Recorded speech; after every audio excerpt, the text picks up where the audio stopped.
कोहराम भाग दो। अगर यह षड्यंत्र है तो इसकी बुनियाद रखने वाला कौन है? कोई मामूली विलेन तो ऐसे खतरनाक प्राणी नहीं बना सकता। अरे, यह क्या हो रहा है? रेत के प्लास्टिक से टूटे हुए टुकड़ों में से एक अजीब सी ऊर्जा निकलकर नागराज के शरीर में समा रही है।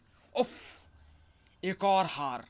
निष्क्रिय पड़े रहने के कारण मेरी हर ऊर्जा अपने स्रोत में समाने के लिए बेताब हो रही थी, और सबसे पास का ऊर्जा स्रोत नागराज का शरीर होने के कारण वह उसी में समा गई। वैसे यह मानव ध्रुव विलक्षण वृद्धि का है। जो बात नहीं समझ में अब आया वो इसने समझ ली कि नागराज वहां तक कैसे आ गया। पर अब नागराज में हरु शक्ति बढ़ गई है, और उससे वह हरु शक्ति छीनी भी नहीं जा सकती। अगर वह हरु शक्ति उसके शरीर में होती तो उसे छीनना आसान था, पर वह शक्ति सर्प प्राणी के शरीर में है। सर्प प्राणी के शरीर को नागराज के शरीर से अलग किए बगैर हरु शक्ति खींचना संभव नहीं है, और सर्प प्राणी को इसके शरीर से बाहर निकालने का तरीका मुझे नहीं मालूम। खैर, इतनी देर में मुझे यह तो पता चल गया है कि ऐसी विचित्र पोशाक पहनने वाले को सुपर हीरोज कहा जाता है, और अब तक दोनों मेरे कामों में अड़ंगा सुपर हीरोज ने ही डाला है। इसीलिए सफलता के लिए आवश्यक है कि इन सुपर हीरोज को रास्ते से पहले हटाया जाए, और इस काम की शुरुआत करने के लिए मुझे पहले ऐसे दूसरे सुपर हीरोज को ढूंढना होगा। ये रहे इस क्षेत्र के सुपर हीरोज। अब सबसे पहले इनको एक एक करके समाप्त करना होगा, और फिर मचेगा कोहराम। अब तक 2 बार इन सुपर हीरोज ने हरु शक्ति से भरे प्राणियों को हराया है। अब देखना यह है कि जब इनकी एक दूसरे से टक्कर होगी तो क्या होगा। इनमें से हर सुपर हीरो और हीरोइन की शक्तियों और संबंधों के बारे में मुझे अपनी हरु शक्ति से पता लग गया है, और पहले टक्कर के लिए ये दोनों मुझे एकदम उपयुक्त लग रहे हैं। मुंबई कभी नहीं सोती, और न ही सोता है उसका अंडरवर्ल्ड।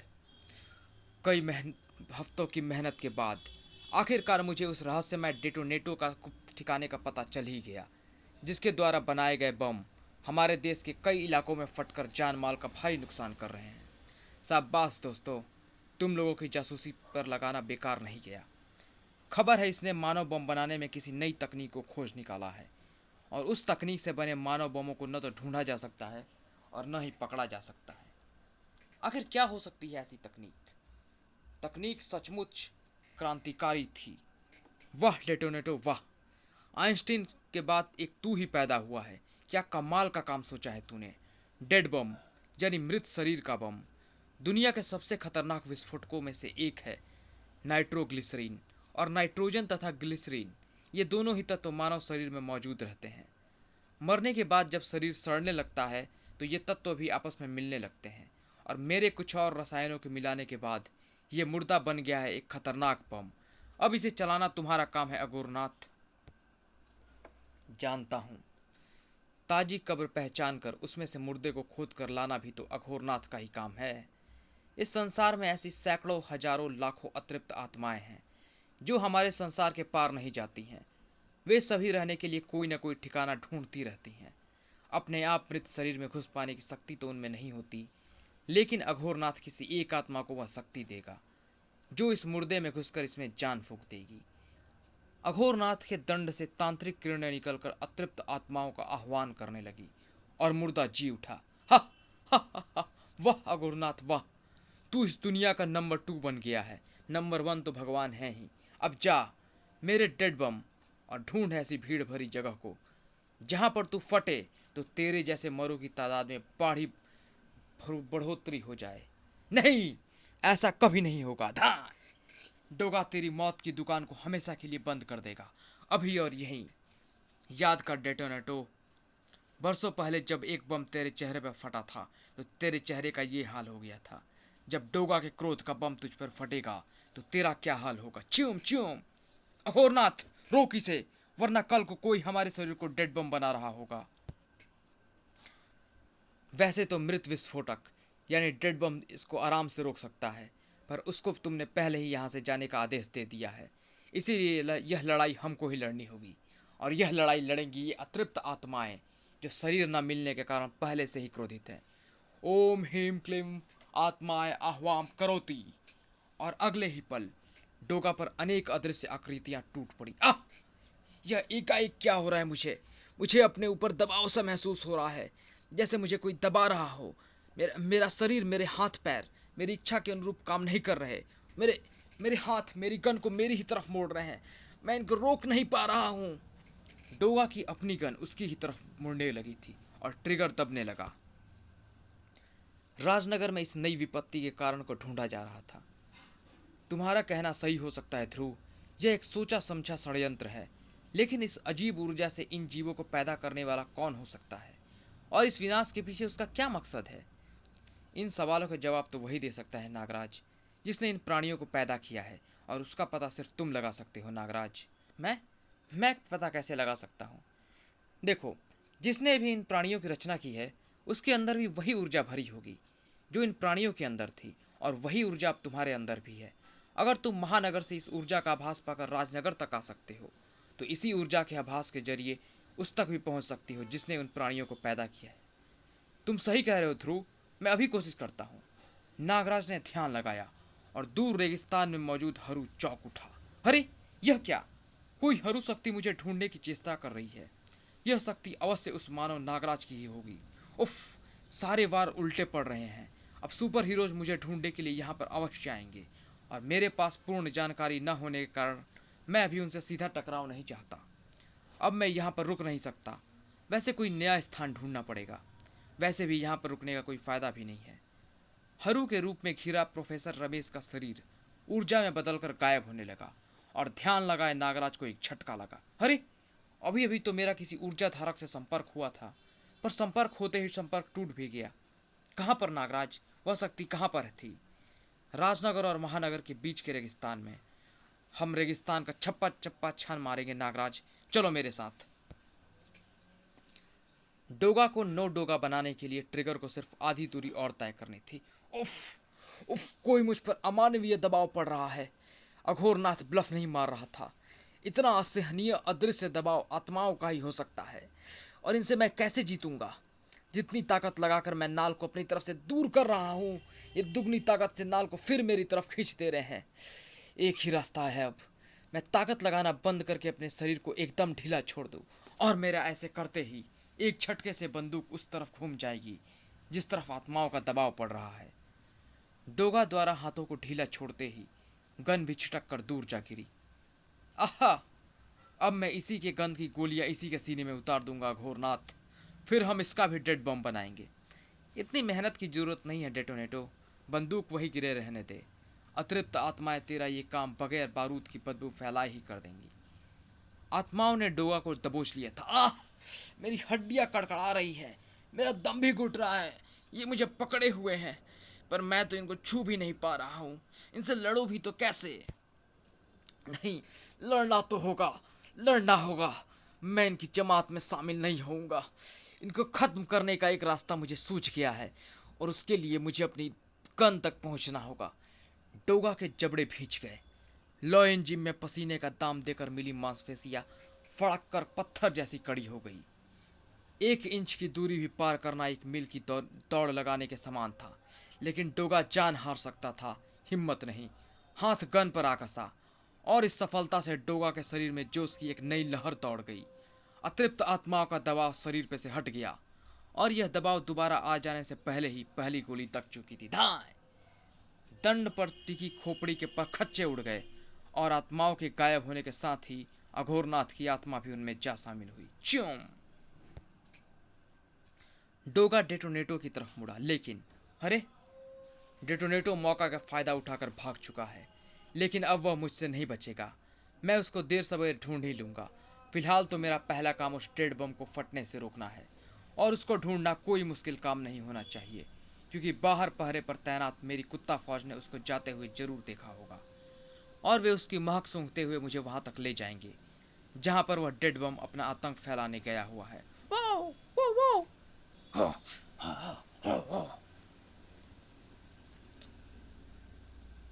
यह सुपर हीरोज दूसरों से अलग है। पहले तो मुझे लगा कि मुझे इसे खत्म करने के लिए हरू शक्ति की आवश्यकता ही नहीं पड़ेगी, वे आत्मा ही इसको खत्म कर देंगी। लेकिन नहीं, ऐसा नहीं हुआ। यानी अब हरू शक्ति के प्रयोग का समय आ गया है।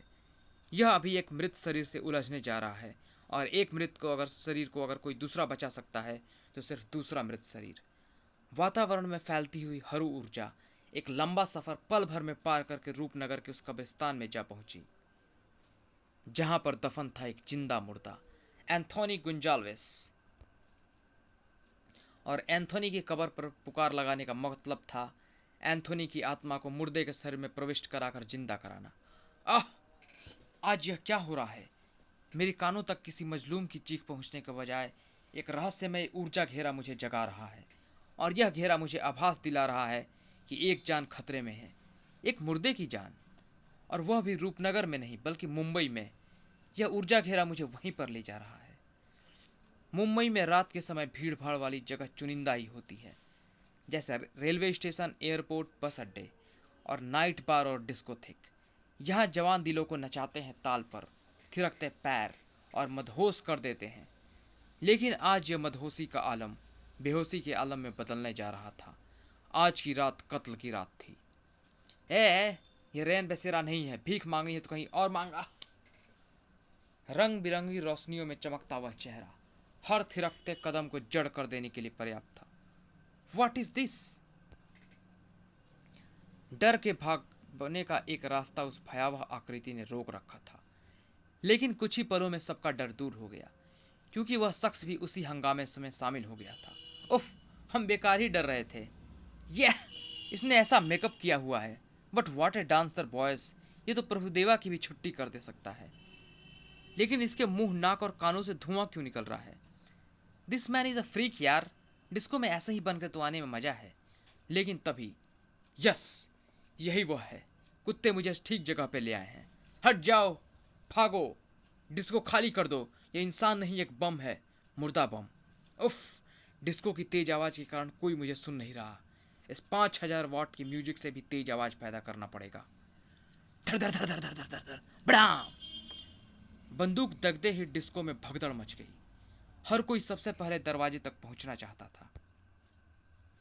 जैसे बांध खोलते ही पानी तेजी से वह निकलता है, वैसे ही दरवाजा खुलते ही सारे डांसर डिस्को से बाहर जा निकले। अब डिस्को में सिर्फ शिकार रह गया था और शिकारी। पर यह कह पाना मुश्किल था कि कौन शिकार है और कौन शिकारी। तूने जिंदों को यहाँ से सिर्फ बाहर निकालकर सिर्फ कुछ ही इंसानों को मरने से बचाया है, क्योंकि यह डिस्को खाली होने के बावजूद भी यह इलाका अभी भी भीड़ से भरा हुआ है। और जब इस शरीर का बम फटेगा तो यह इतना शक्तिशाली होगा कि यह पूरा इलाका ही तबाह हो जाएगा। मैं तुझे फटने से पहले ही उसी जहन्नुम में पहुंचा दूंगा जहां से तू आया है। डोगा ने गन की पूरी मैगजीन मुर्दे पर खाली कर दी। तू मुझे मार नहीं सकता, मैं तो पहले से ही मरा हुआ हूँ ना। लेकिन मैं तुझको अपनी जमात में जरूर शामिल कर सकता हूँ, मुर्दों की जमात में। धाड़! आह! इतना शक्तिशाली वार, यह सच कह रहा है। मैं न तो इसे मार सकता हूँ, न ही फटने से रोक सकता हूँ। लेकिन एक काम जरूर कर सकता हूँ, मैं इस एक डेड बम को कई सारे सफ़ेद डेड बमों में काट सकता हूँ, और जब वे डेड बम अलग अलग जगहों पर फटेंगे तो शायद ज़्यादा तबाही न मचा पाएंगे, क्योंकि तब उनकी तबाही फैला देने की शक्ति भी कई भागों में बट जाएगी। डोगा के हाथ में उसका शिकारी चाकू चमक उठा, लेकिन उसका इस्तेमाल कर पाना भी आसान नहीं था। जब तक इसके हाथ में रहेंगे तब तक मेरा काम मुश्किल बना रहेगा। इसीलिए सबसे पहले इसकी बाजुओं को इसके धड़ से जुदा करना होगा। डोगा के शक्तिशाली बाजुओं की शक्ति चाकू में स्थानांतरित हुई, और चाकू प्रक्षेपित मिसाइल किसी गति से एक बाजू को काटता हुआ पार निकल गया। और डेड बम के प्रतिक्रिया करने से पहले ही डोगा के हाथ फिर से चाकू तक पहुंच चुके थे, और फिर डेड बम एक एक करके कई सारे टुकड़ों में विभक्त होने लगा। और साथ ही बजी डोगा की सीटी के जवाब में डोगा की कुत्ता फर्स्ट डेड बम के टुकड़ों को उठा उठाकर और अलग अलग ले जाकर ऐसे स्थानों तक पहुंचाने लगी जहां पर फटने से तबाही तो जरूर मचती, पर जान माल का नुकसान नहीं होता। देख, तेरा डेड बम बगैर कोई इंसानी जान लिए फट चुका है, और अब सिर्फ सिर बचा है, और इसको इसके अंजाम तक मैं खुद पहुंचाऊंगा। वह डेड बम फटने में शायद अभी कुछ पल बचे थे, लेकिन शायद उससे भी बड़ा एक बम अभी फटना बाकी था। आह! कौन? मुझे तो इतनी जल्दी भूला नहीं होगा डोगा। हम एक बार पहले भी टकरा चुके हैं, लेकिन उस बार हम दोस्तों की तरह जुदा हुए थे। पर जो इंसान मुर्दों तक पर अपनी वहशियत आजमाने लगे, वह मुर्दा एंथोनी का दोस्त कभी नहीं हो सकता, और एंथोनी अपने दुश्मनों को कभी नहीं छोड़ता। इस संबंध में विस्तार से जानने के लिए पढ़ें डोगा और एंथोनी का विशेषांक, मर्द और मुर्दा। एंथोनी, तुम मुझे गलत समझ रहे हो। इस मुर्दे के अंदर एक दुरात्मा है जो इस शरीर के जरिए विनाश फैलाना चाहती है, और उसका प्रत्यक्ष प्रमाण है ये सिर। कुछ पल और इंतजार कर लोगे तो इसकी फटते देखकर तुमको सच्चाई का खुद ब खुद अंदाजा हो जाएगा। अगर ऐसा है तो कुछ पलों का इंतजार करने में कोई बुराई नहीं है।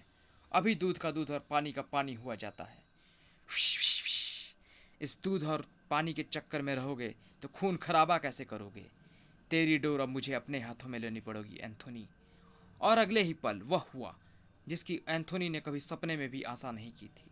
आह, वही ऊर्जा जो मेरे शरीर को यहाँ लेकर आई है, अब मेरी आत्मा को मेरे शरीर से निकालकर खुद उसमें घुस रही है, और इस आत्मिक रूप में मैं अपनी शक्ति का प्रयोग नहीं कर सकता। एंथोनी, तुमको यह क्या हो रहा है? मुझे क्या हो रहा है यह सोचना छोड़ दोगा। यह सोच कि तेरा क्या होने वाला है। धा! आह! यह क्या पागलपन है एंथोनी? मैंने कहा था ना कि उस मुर्दा खोपड़ी के फटने का इंतजार कर लो।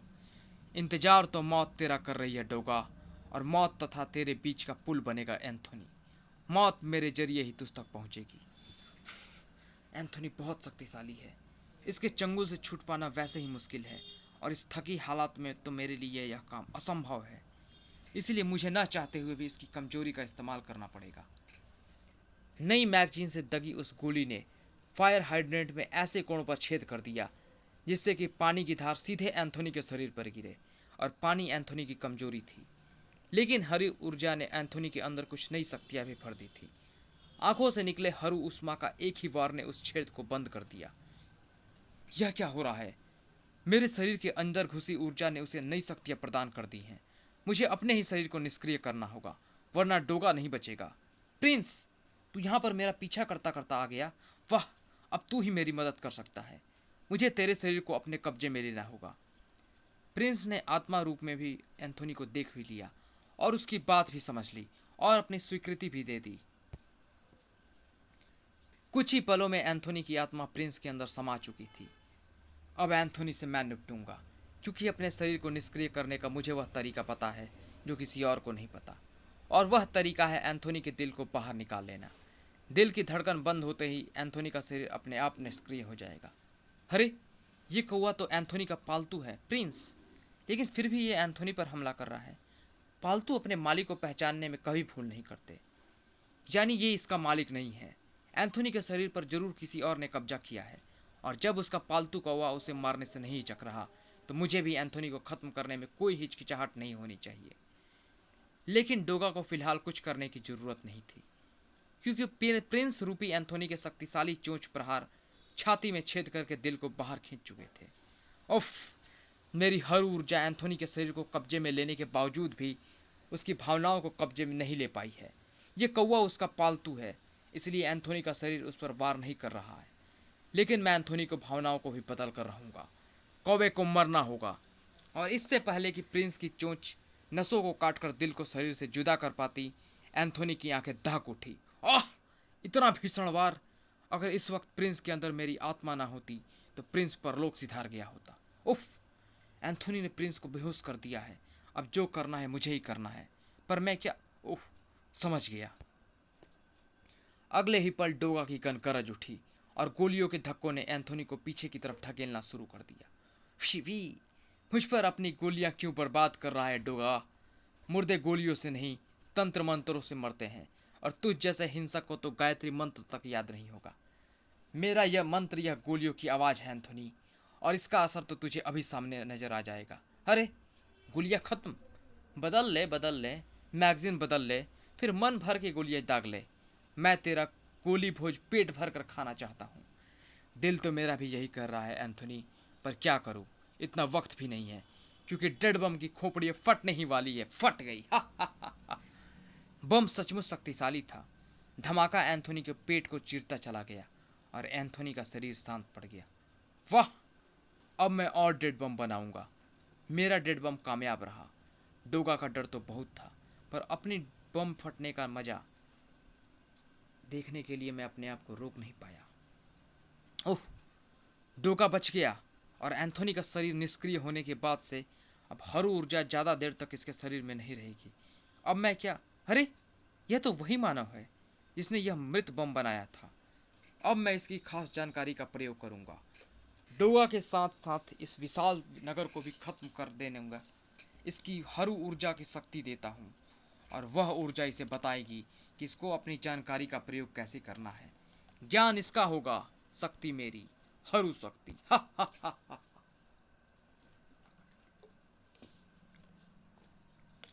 अगले ही पल निष्क्रिय पड़े एंथोनी के शरीर में से हरू ऊर्जा निकलकर डेटोनेटो के शरीर में समाने लगी। अगले ही पल डोगा को डेटोनेटो की ललकार पर घूम जाना पड़ा। डोगा, पीछे मुड़ और अपनी मौत का सामना कर। डेटोनेटो, अच्छा हुआ कि तुम अपने आप मेरे सामने आ गया, वरना मेरी गोली तुझे ढूंढने के लिए न जाने कब तक भटकती रहती।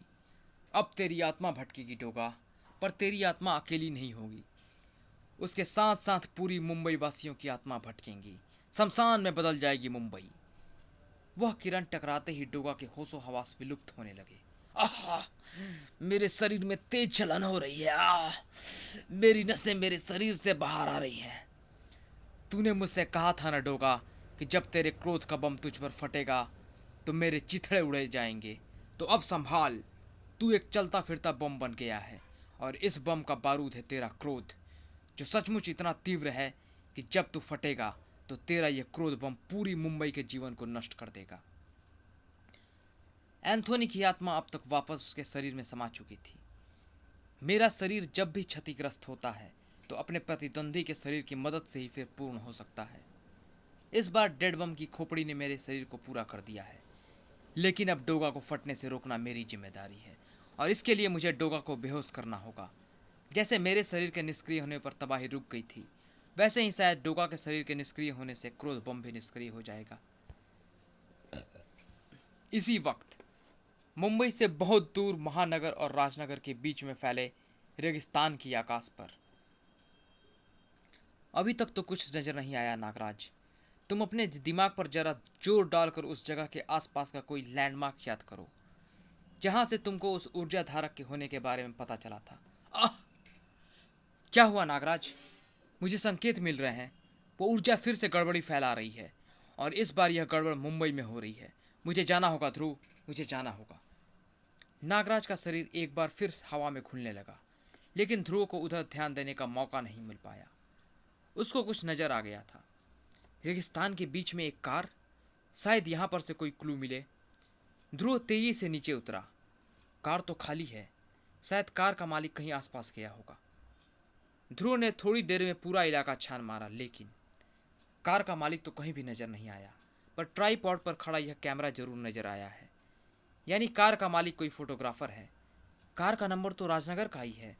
कार के नंबर और इस कैमरे की मदद से उस फोटोग्राफर का पता लगाना कोई मुश्किल काम नहीं है, और एक बार वह मिल जाए तो यह पता चल सकता है कि आखिर यहाँ पर हुआ क्या है। लेकिन सबसे बड़ा सवाल यह है कि फोटोग्राफर अपनी कार और कैमरा छोड़कर आखिर गायब कहाँ हो गया और कैसे गया। ध्रुव सवालों के भंवर में घिरा था, और उधर डोगा सुलगती नसों के जाल में फंसा था। हरू शक्ति के वार ने उसकी सोचने समझने की ताकत को तो पहले ही हर लिया था, और एंथोनी के इस वार ने उसके क्रोध को और भड़का दिया। तू मुझ पर बेवजह वार कर रहा है। 2 बार तो तेरे वारों को मैंने सह लिया, लेकिन अब मैं तुझे वार करने लायक नहीं छोड़ूंगा। डोगा के हर वार के साथ उसका क्रोध भी बढ़ता जा रहा था, और उसकी नसों से निकलते धुएं की मात्रा भी। हा हा हा, अब तू ही इसे रोक सकता है एंथोनी। मार एंथोनी, मार डोगा को, और क्रोध बम बन चुके इसके शरीर को फटने से बचा ले। डेटोनेटो के व्यंग ने एंथोनी को और भी भड़का दिया।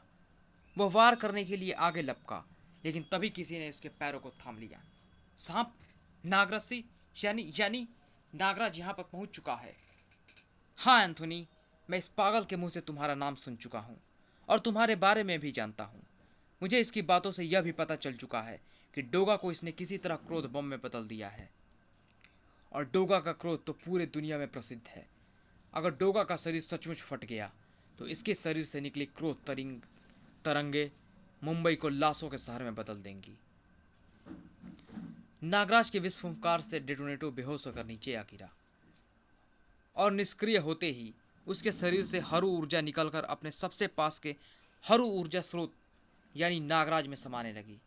देखा नागराज, ऐसे ही हमको डोगा के शरीर को भी निष्क्रिय करना है, ताकि उसके शरीर में घुसी शैतान ऊर्जा भी बाहर निकल जाए और डोगा भी सामान्य हो जाए। और डोगा के शरीर को निष्क्रिय सिर्फ बेहोश करके ही किया जा सकता है। धाड़! एंथोनी एक बार फिर डोगा पर टूट पड़ा। नहीं एंथोनी, नहीं, ऐसा करके तुम डोगा के गुस्से को और भड़का रहे हो। इसके क्रोधित होने के साथ साथ इसके शरीर के फटने का और करीब पहुंचता जा रहा है। हमको इसे रोकने का कोई और तरीका ढूंढना होगा। डोगा के क्रोध को रोकने का कोई तरीका नहीं है नागराज। अच्छा हुआ कि तू भी यहाँ मरने के लिए खुद ही पहुंच गया है। अब तू मरेगा और तेरे शरीर की हर ऊर्जा मुझे वापस मिल जाएगी। अब तू सांप छोड़े या विस्फोंकार, डोगा को मैं निष्क्रिय नहीं होने दूंगा। तुम्हारा वार करना बेकार है एंथोनी। जब तक मेरी फुंकार इस पर असर नहीं डाल पा रही है तो भला तुम्हारे वारों से क्या होगा? तो क्या डोगा के साथ साथ करोड़ों लोग काल की काल में चले जाएंगे? नहीं एंथोनी, डोगा के अंदर भरी क्रोध ऊर्जा हिंसा का ही एक रूप है और गांधी जी के अनुसार हिंसा को सिर्फ एक चीज मार सकती है और वह है अहिंसा। नागराज अपने आप क्रुद्ध डोगा के सामने जा खड़ा हुआ और विश्वकार खाए क्रुद्ध डोगा का पहला वार खाकर दूर जा गिरा। मैं इसको रोकता हूं नागराज। नहीं एंथोनी, चुपचाप खड़े रहो, तुम कुछ नहीं करोगे, कुछ भी नहीं। नागराज उठा और दोबारा डोगा के सामने आ खड़ा हुआ। होश हवास खोया डोगा कुछ पल तक नागराज को आश्चर्य से निहारता रहा। शायद उसे नागराज के वार की प्रतीक्षा थी, पर नागराज शांत खड़ा रहा और डोगा की लात दोबारा उठ गई। धाड़! यह सिलसिला चलता रहा। डोगा नागराज पर वार करता रहा और नागराज बार बार उठकर उसके सामने आकर खड़ा होता रहा। बगैर होशो हवास के भी डोगा यह साफ साफ महसूस कर रहा था कि जो पलटकर वार ना करे उस पर वार करना कितना कठिन होता है।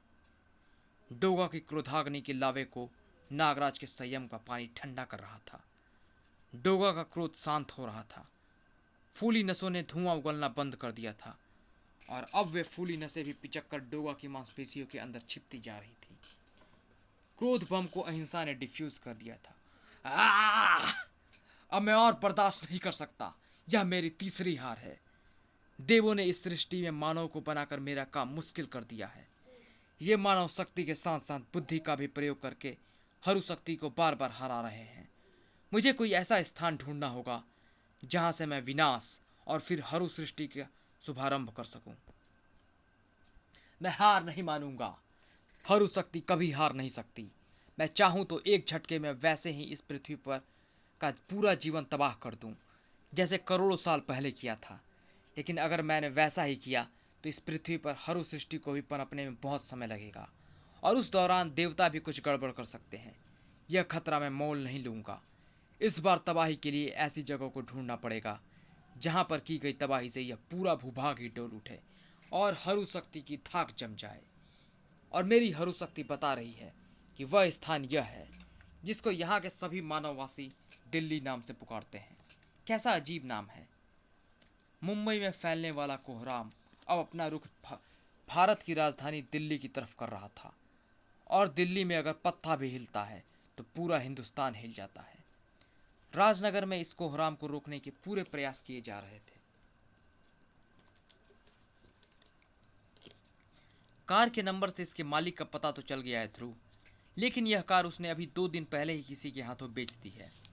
उस भुलक्कड़ मालिक को खरीदने वाले का नाम तक याद नहीं है और ट्रांसफ़र पेपर अभी पूरे न बन पाने के कारण हमको उस कार के नए मालिक का नाम पता कुछ भी मालूम नहीं पड़ रहा है। यानी एक रास्ता बंद हो गया है। अब मेरे पास सिर्फ यह कैमरा है, लेकिन एक कैमरे से उसके मालिक का पता कैसे चल सकता है? खोया पाया में छपवा दें? इतना वक्त हमारे पास शायद ना हो, पर यस, एक तरीका है। यह कैमरा ज़रा पुराना है और यह कभी न कभी ख़राब ज़रूर हुआ होगा और ऐसे प्रोफेशनल कैमरे ठीक कर पाने वाले राजनगर में कुछ ही लोग हैं। उनसे यह पता चल सकता है कि इस कैमरे का मालिक कौन है। इस काम में समय लगना था, लेकिन शायद दिल्ली वालों के पास उतना वक्त नहीं था।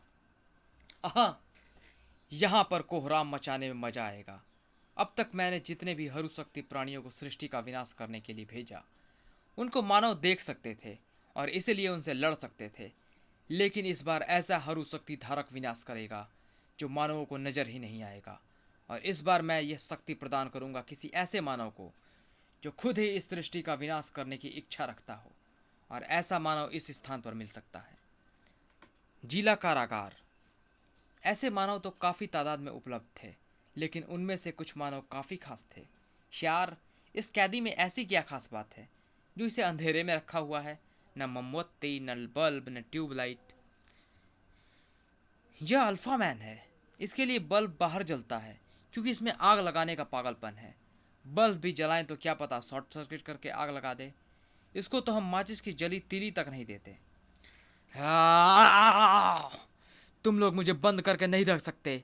मुझे आग लगानी है, चाहे मुझसे जेल का चूल्हा ही जलवा लो, लेकिन ऐसे तो मैं घुट घुट कर मर जाऊंगा। बगैर आग लगाए तो मैं जी नहीं सकता। तुम आग लगाओगे, सारी दुनिया को जलाओगे और ठहाके भी लगाओगे। यह मेरा वादा है। दिल्ली, जहां हरदम लहराता है तिरंगा। अरे, कोई बचाओ! इस बिल्डिंग में अचानक न जाने कैसे आग लग गई है और एक अंधी बच्ची अंदर ही रह गई है। घबराओ मत, मैं उसे बाहर निकाल लाऊंगा। कुछ ही पलों में तिरंगा ने उस बच्ची को ढूंढ निकाला था। वह रही लड़की, लेकिन वह तो घबराहट से एक इधर उधर भाग रही है जिधर एक जलता सहतीर गिरने वाला है। रुको, रुक जाओ, उधर मत जाओ। लेकिन लड़की रुकी नहीं और जलता सहतीर उसके ऊपर गिरने लगा। उसी पल तिरंगा का हाथ लहराया, ढाल हवा में सरसराई। लेट जाओ बेटी, जमीन पर लेट जाओ। और जलता हुआ सहतीर उस बच्चे के बदन को छू नहीं सका। तिरंगा ने भी उस तक पहुंचने में एक पल भी नहीं गंवाया। वो आग लगा रहा है, उसे रोको अंकल, उसे रोको। यह बच्ची क्या कह रही है? कौन आग लगा रहा है? और यह अंधी बच्ची उसे देख कैसे पा रही है? अरे, जिस रास्ते से मैं अंदर आया उस पर अचानक शोले भड़कने लगे हैं। यह कैसे हुआ? खैर, जल्दी बाहर निकलना होगा। मैं तो इस आग से शायद बच जाऊं, लेकिन छोटी लड़की को नुकसान पहुंच सकता है। उसे आग से बचाना होगा, पर कैसे? हाँ, पानी। शायद पानी उसे बचा सके। किस्मत से बाथरूम में पानी मौजूद था। अगर मैं अपना लबादा इसमें भिगो लूं और इसमें मैं बच्ची को लपेट कर आराम से बाहर निकल सकता हूँ। अंकल, वो हमारे पीछे आ रहा है, जल्दी भागो। ये लड़की क्या कहे जा रही है? मुझे तो पीछे आता कोई नजर नहीं आ रहा है। शायद धुएं ने इसके दिमाग पर कुछ असर डाला है। अंकल, वो हाथ आगे बढ़ा रहा है, कुछ छू रहा है। और बच्ची की चेतावनी के लगभग साथ साथ ही तिरंगा का शरीर लपटों में घिर गया। तिरंगा अब बच्ची को छोड़ देने के लिए मजबूर था। मुझे आग को जल्दी से जल्दी बुझानी होगी और उसका सबसे आसान तरीका अपने गीले लबादे को अपने शरीर पर लपेट लेना है। अब तू नहीं बचेगी प्यारी प्यारी बच्ची। तुझे मारते हुए मेरा दिल खून के आंसू रो रहा है, पर क्या करूं? तेरी दृष्टि की सीमा वहां से शुरू होती है जहां पर मानवों की सीमा खत्म होती है। इसीलिए अपने असमान दृष्टि से तू मेरे अदृश्य रूप को देख पा रही है, और ऐसा सिर्फ तू ही कर सकती है, और यही कारण है तेरे मरने का। बचाओ, बचाओ! अंधी बच्ची की आंखें भय से फटने लगी और अनचाही उसके गले से चीखें निकलने लगी, बचाओ, बचाओ! और जब एक कातर स्त्री स्वर वातावरण में फैलता है तो चंदा के शरीर में सूक्ष्म रूप से स्थित शक्ति अपना रूप चंदा के ऊपर फैलाने पर विवश हो जाती है। एक एक बच्ची मुझे पुकार रही है, एक नेत्रहीन बालिका, मुझे जाना ही होगा। ऐसा भला कौन दरिंदा हो सकता है जो एक नेत्रहीन मासूम बालिका को चीखने पर विवश कर दे? प्रकाश की गति से उड़ती शक्ति को घटनास्थल पर पहुंचने में देर तो नहीं हुई, लेकिन तुम क्यों चीख रही हो बेटी? कौन तुमको परेशान कर रहा है? क्या वह इनमें से कोई है? नहीं आंटी, वह हमारी तरफ आ रहा है। मुझे बचा लो आंटी, मुझे बचा लो। मुझे तो कोई नजर नहीं। ओह! अगले ही पल शक्ति चीख उठी। आह! विचित्र ऊर्जा का वार है, लेकिन यह ऊर्जा मुझे कुछ जानी पहचानी सी लगती है। ओह! हे महादेव, यह तो हरू ऊर्जा है, लेकिन हरू इस ब्रह्मांड भाग में कैसे आ गए?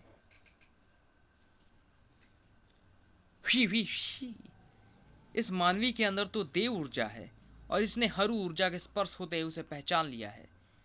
यानी अब देव ऊर्जा और हरू ऊर्जा की सीधी टक्कर होगी। वाह, इसमें तो बहुत मजा आएगा। यह लड़की अंधी जरूर है, लेकिन इसमें शायद हरू ऊर्जा को देख सकने की अद्भुत क्षमता है।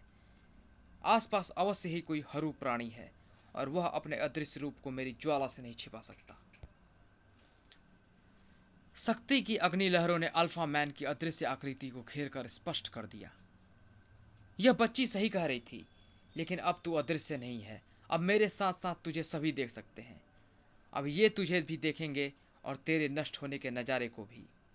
अब मैं अपनी उष्मा लहरों का तापमान बढ़ाती जाऊंगी और तब तक बढ़ाती रहूंगी जब तक ये उष्मा ऊर्जा तेरी हर ऊर्जा को नष्ट ना कर दे। उष्मा लहरों की तीव्रता बढ़ती चली गई और उसमें लिपटी अल्फा मैन की आकृति पिघलने सी लगी। लेकिन यह आसान सा दिखने वाला काम तुरंत ही एक असंभव से काम में बदल गया। अरे, यह क्या हो रहा है? हवा में लहराने वाली उष्मा लहरें पत्थर की सी जमती सी क्यों नजर आ रही हैं? क्योंकि हर उस सृष्टि देवों की नियम को नहीं मानती। हमारी सृष्टि में आग पत्थर की तरह भी जम सकती है और उसे पत्थर की तरह तोड़ा भी जा सकता है। शक्ति यह चमत्कार देखकर पल के लिए भर के लिए ठगी सी खड़ी रह गई और उसी पल अदृश्य हो चुके अल्फा मैन ने उस पर एक बार और वार कर दिया। आह! शक्ति तो कुछ पलों के लिए बेसुध हो गई थी, लेकिन इस दृश्य ने तिरंगा को अवश्य सतर्क कर दिया था। अंकल, वो हमारे पीछे आ रहा है, मुझे मारने आ रहा है। घबराओ मत बेटी, मैं उसको तुम तक कभी पहुंचने नहीं दूंगा। यह कह पाना मुश्किल था कि तिरंगा कब तक बच्ची को बचा पाता, लेकिन शायद तिरंगा की परीक्षा का समय अभी नहीं आया था। नहीं नहीं, मैं फिर वही गलती कर रहा हूँ जो मुझे नहीं करनी चाहिए। मेरा मुख्य लक्ष्य सृष्टि का विनाश है और मैं हर बार अपने हरू प्राणियों को किसी न किसी एक मानव से लड़वाता रह रहा हूँ। अगर यह छोटी मानवीय बच्ची अल्फा मैन को देख भी सकती है तो उससे भला क्या नुकसान होगा? उसके देखने के बावजूद देव शक्ति से भरी इस शक्ति को भी अल्फा मैन की हरू शक्ति ने पटखनी दे ही दी। अब मैं बच्ची का पीछा नहीं बल्कि विनाश करवाऊंगा अल्फा मैन से। और अगले ही पल वह गायब हो गया अंकल। अब वह मुझे कहीं नजर नहीं आ रहा है। उफ, शुक्र है भगवान का। लेकिन यह कहीं उसकी कोई चाल तो न हो। तुम चारों तरफ देखती रहना और चौकन्नी रहना। इस आदमी की शक्ल मैंने कहीं देखी है, पर याद नहीं आ रहा कहाँ। अगर याद आ जाए तो शायद इसे रोकने का कोई तरीका भी निकल आए। लेकिन फिलहाल तो सबसे बड़ा सवाल यह है कि वह गया तो गया कहाँ और क्या करने गया है। अल्फा मैन ने दिल्ली को नष्ट करने के लिए एक उचित स्थान ढूंढ लिया था। श्री बालाजी केमिकल्स। मेरा हरु ज्ञान बता रहा है कि यह फैक्ट्री रासायनिक पदार्थों का एक भंडार रखती है। अगर इन रासायनिक पदार्थों की गैसें दिल्ली के वातावरण में घुल जाए तो पहले से ही प्रदूषण से परेशान दिल्ली के प्राणियों के प्राण फटाफट उनके शरीर से निकल जाएंगे। अदृश्य रूप में यह काम करना अल्फा मैन के लिए बच्चों का खेल था, लेकिन शायद किस्मत उसके साथ नहीं थी। पास से गुजरते एक ट्रक की धूल ने उसकी आकृति को अदृश्य नहीं रहने दिया था। राम सिंह, उधर कोई है। कुछ भूतहा सी आकृति है। इसके इरादे नेक नहीं लगते। गोली चलाओ। धर धर धर धर धर धर। सतर्क इंडस्ट्रियल फोर्सेस के गार्ड की राइफलें तड़तड़ा उठी, लेकिन मुझ पर गोलियां भला क्या असर करेंगी? प्रकाश भी जिसके आसपास चला जाए उसे गोलियां क्या रोकेंगी? मैं तो अपना वह काम करके ही जाऊंगा जो मैं आज करने आया हूँ। एक ही स्पर्श से रासायनिक द्रव्य से भरा वह ट्रक टैंक सुलग उठा और चारों तरफ भगदड़ मच गई। भागो! अगर यह टैंक फट गया तो सिर्फ हमारी हड्डियों के ढांचे बचेंगे, लेकिन भागेंगे कहाँ? इसका असर तो पूरी दिल्ली में फैल जाएगा, और वह भी आधे घंटे में। इतनी जल्दी भरा कहाँ भागोगे? खतरे का सायरन घनघनाने लगा और इतनी गड़बड़ उस रक्षक को बुलाने के लिए काफ़ी थी जिसको दिल्ली वाले कहते हैं परमाणु। हे भगवान, यह अमोनिया टैंक तो फटने वाला है। इसमें लगी आग बेकाबू हो चुकी है, और अगर यह फैक्ट्री में ही फट गया तो इसके साथ और भी केमिकल्स के टैंक भी फट पड़ेंगे और इनकी गैसें दिल्ली को शमशान बना देंगी। लेकिन परमाणु के रहते ऐसा नहीं होगा। अगर जाएगी भी तो सिर्फ एक जान, परमाणु की। पलक झपकते दहकता टैंक हवा में कई किलोमीटर ऊपर था और यहाँ पर फटने से वह किसी को नुकसान नहीं पहुँचा सकता था, परमाणु को भी नहीं, क्योंकि शुक्र है मैं इसको फटने से पहले इतनी ऊंचाई तक ले आया। अब मैं अपने आप को परमाणु कणों में बदलकर खुद भी इस धमाके से बच सकता हूँ। हा हा हा। इस सुपर हीरो परमाणु ने अल्फा मैन का पहला वार बेकार कर दिया है, लेकिन अभी तो इस फैक्ट्री में ऐसे रसायनों का बहुत बड़ा भंडार है। देखते हैं कि यह परमाणु कब तक कामयाब होता रहता है। परमाणु इस कांड की तहकीकात करने फैक्ट्री में पहुंच चुका था और फिर वह दरवाजे को गलाता हुआ अंदर घुस गया। अंदर जाते हुए भी हम उसे देख न पाए। यह आग जरूर उसी ने लगाई है परमाणु। उफ, अगर ऐसा है तो वह अदृश्य व्यक्ति यहीं कहीं। परमाणु, उस अंडरग्राउंड टैंक में भी आग पकड़ ली है। उसमें जो रसायन है वह जलने पर अत्यधिक जहरीली गैस पैदा करता है। अंडरग्राउंड टैंक यानी जमीन के नीचे बना टैंक, उसको तो उठाया भी नहीं जा सकता। हा हा हा, परमाणु, अब इसे फटने से बचा तो जानू। यह केमिकल जहरीला होने के साथ साथ ज्वलनशील भी है। आग तेजी से चारों तरफ फैल गई है और जहरीली गैस निकलनी शुरू हो गई है। ऐसी आग को पानी से नहीं बुझाया जा सकता है। मिट्टी से ढकने पर शायद यह बुझ सके, पर इतनी मिट्टी तुरंत आएगी कहाँ से? उफ, अब मुझ पर भी जहरीले गैस का असर होने से शुरू हो गया है। परमाणु नीचे गिरने लगा। उसके होश तेजी से गायब हो रहे थे, लेकिन उसका शरीर टैंक से नहीं टकराया। किसी के हाथ ने उसका हाथ थाम लिया था। नागराज हरू ऊर्जा का आभास पाकर मुंबई से दिल्ली पहुंच चुका था। नागराज, तुम यहां पर कैसे आ गए? यह समझाने का वक्त नहीं है परमाणु। मुझे जल्दी जल्दी बताओ कि यहां पर आखिर हो क्या रहा है। परमाणु नागराज की को सारा घटनाक्रम तेजी से सुनाता चला गया। उफ, यानी इस बार उस ऊर्जा धारक ने कोई अदृश्य प्राणी रचा है। उसको तो हम ढूंढ ही लेंगे, लेकिन सबसे पहले हमको इस टैंक को फटने से रोकना है, ताकि जहरीली गैसें दिल्ली के वातावरण में खुलकर किसी की जान ना ले सकें। आग तेज हो रही है परमाणु, और जहरीला धुआं पहले से ही इस वातावरण में खुलने लगा है। अब इस धुआं को फैलने से रोकूं या टैंक की आग को बुझाने की सोचूं? यह धुआं नागराज के जहर से अधिक जहरीला नहीं हो सकता है। मैं जहरीले धुओं को अपने अंदर समेटकर फैलने से रोकता हूँ। तब तक तुम टैंक की आग बुझाने का उपाय सोचो। नागराज जहरीले धुएं को तेजी से अपने अंदर खींचने लगा, और परमाणु ने अपना ध्यान आग बुझाने के तरीकों पर केंद्रित करना शुरू कर दिया। इसको मिट्टी से ढकना ही एकमात्र उपाय है, ताकि मिट्टी इस आग तक ऑक्सीजन को पहुंचने से रोक दे, और कोई भी आग बगैर ऑक्सीजन के जल नहीं सकती। मैं अभी, अरे, इस आग को वायु में मौजूद ऑक्सीजन से काटने का काम तो मेरी एटम शील्ड भी कर सकती है। परमाणु ने परमाणु छल्लों का एक कवच सुलगते टैंक के ऊपर ढकना शुरू कर दिया।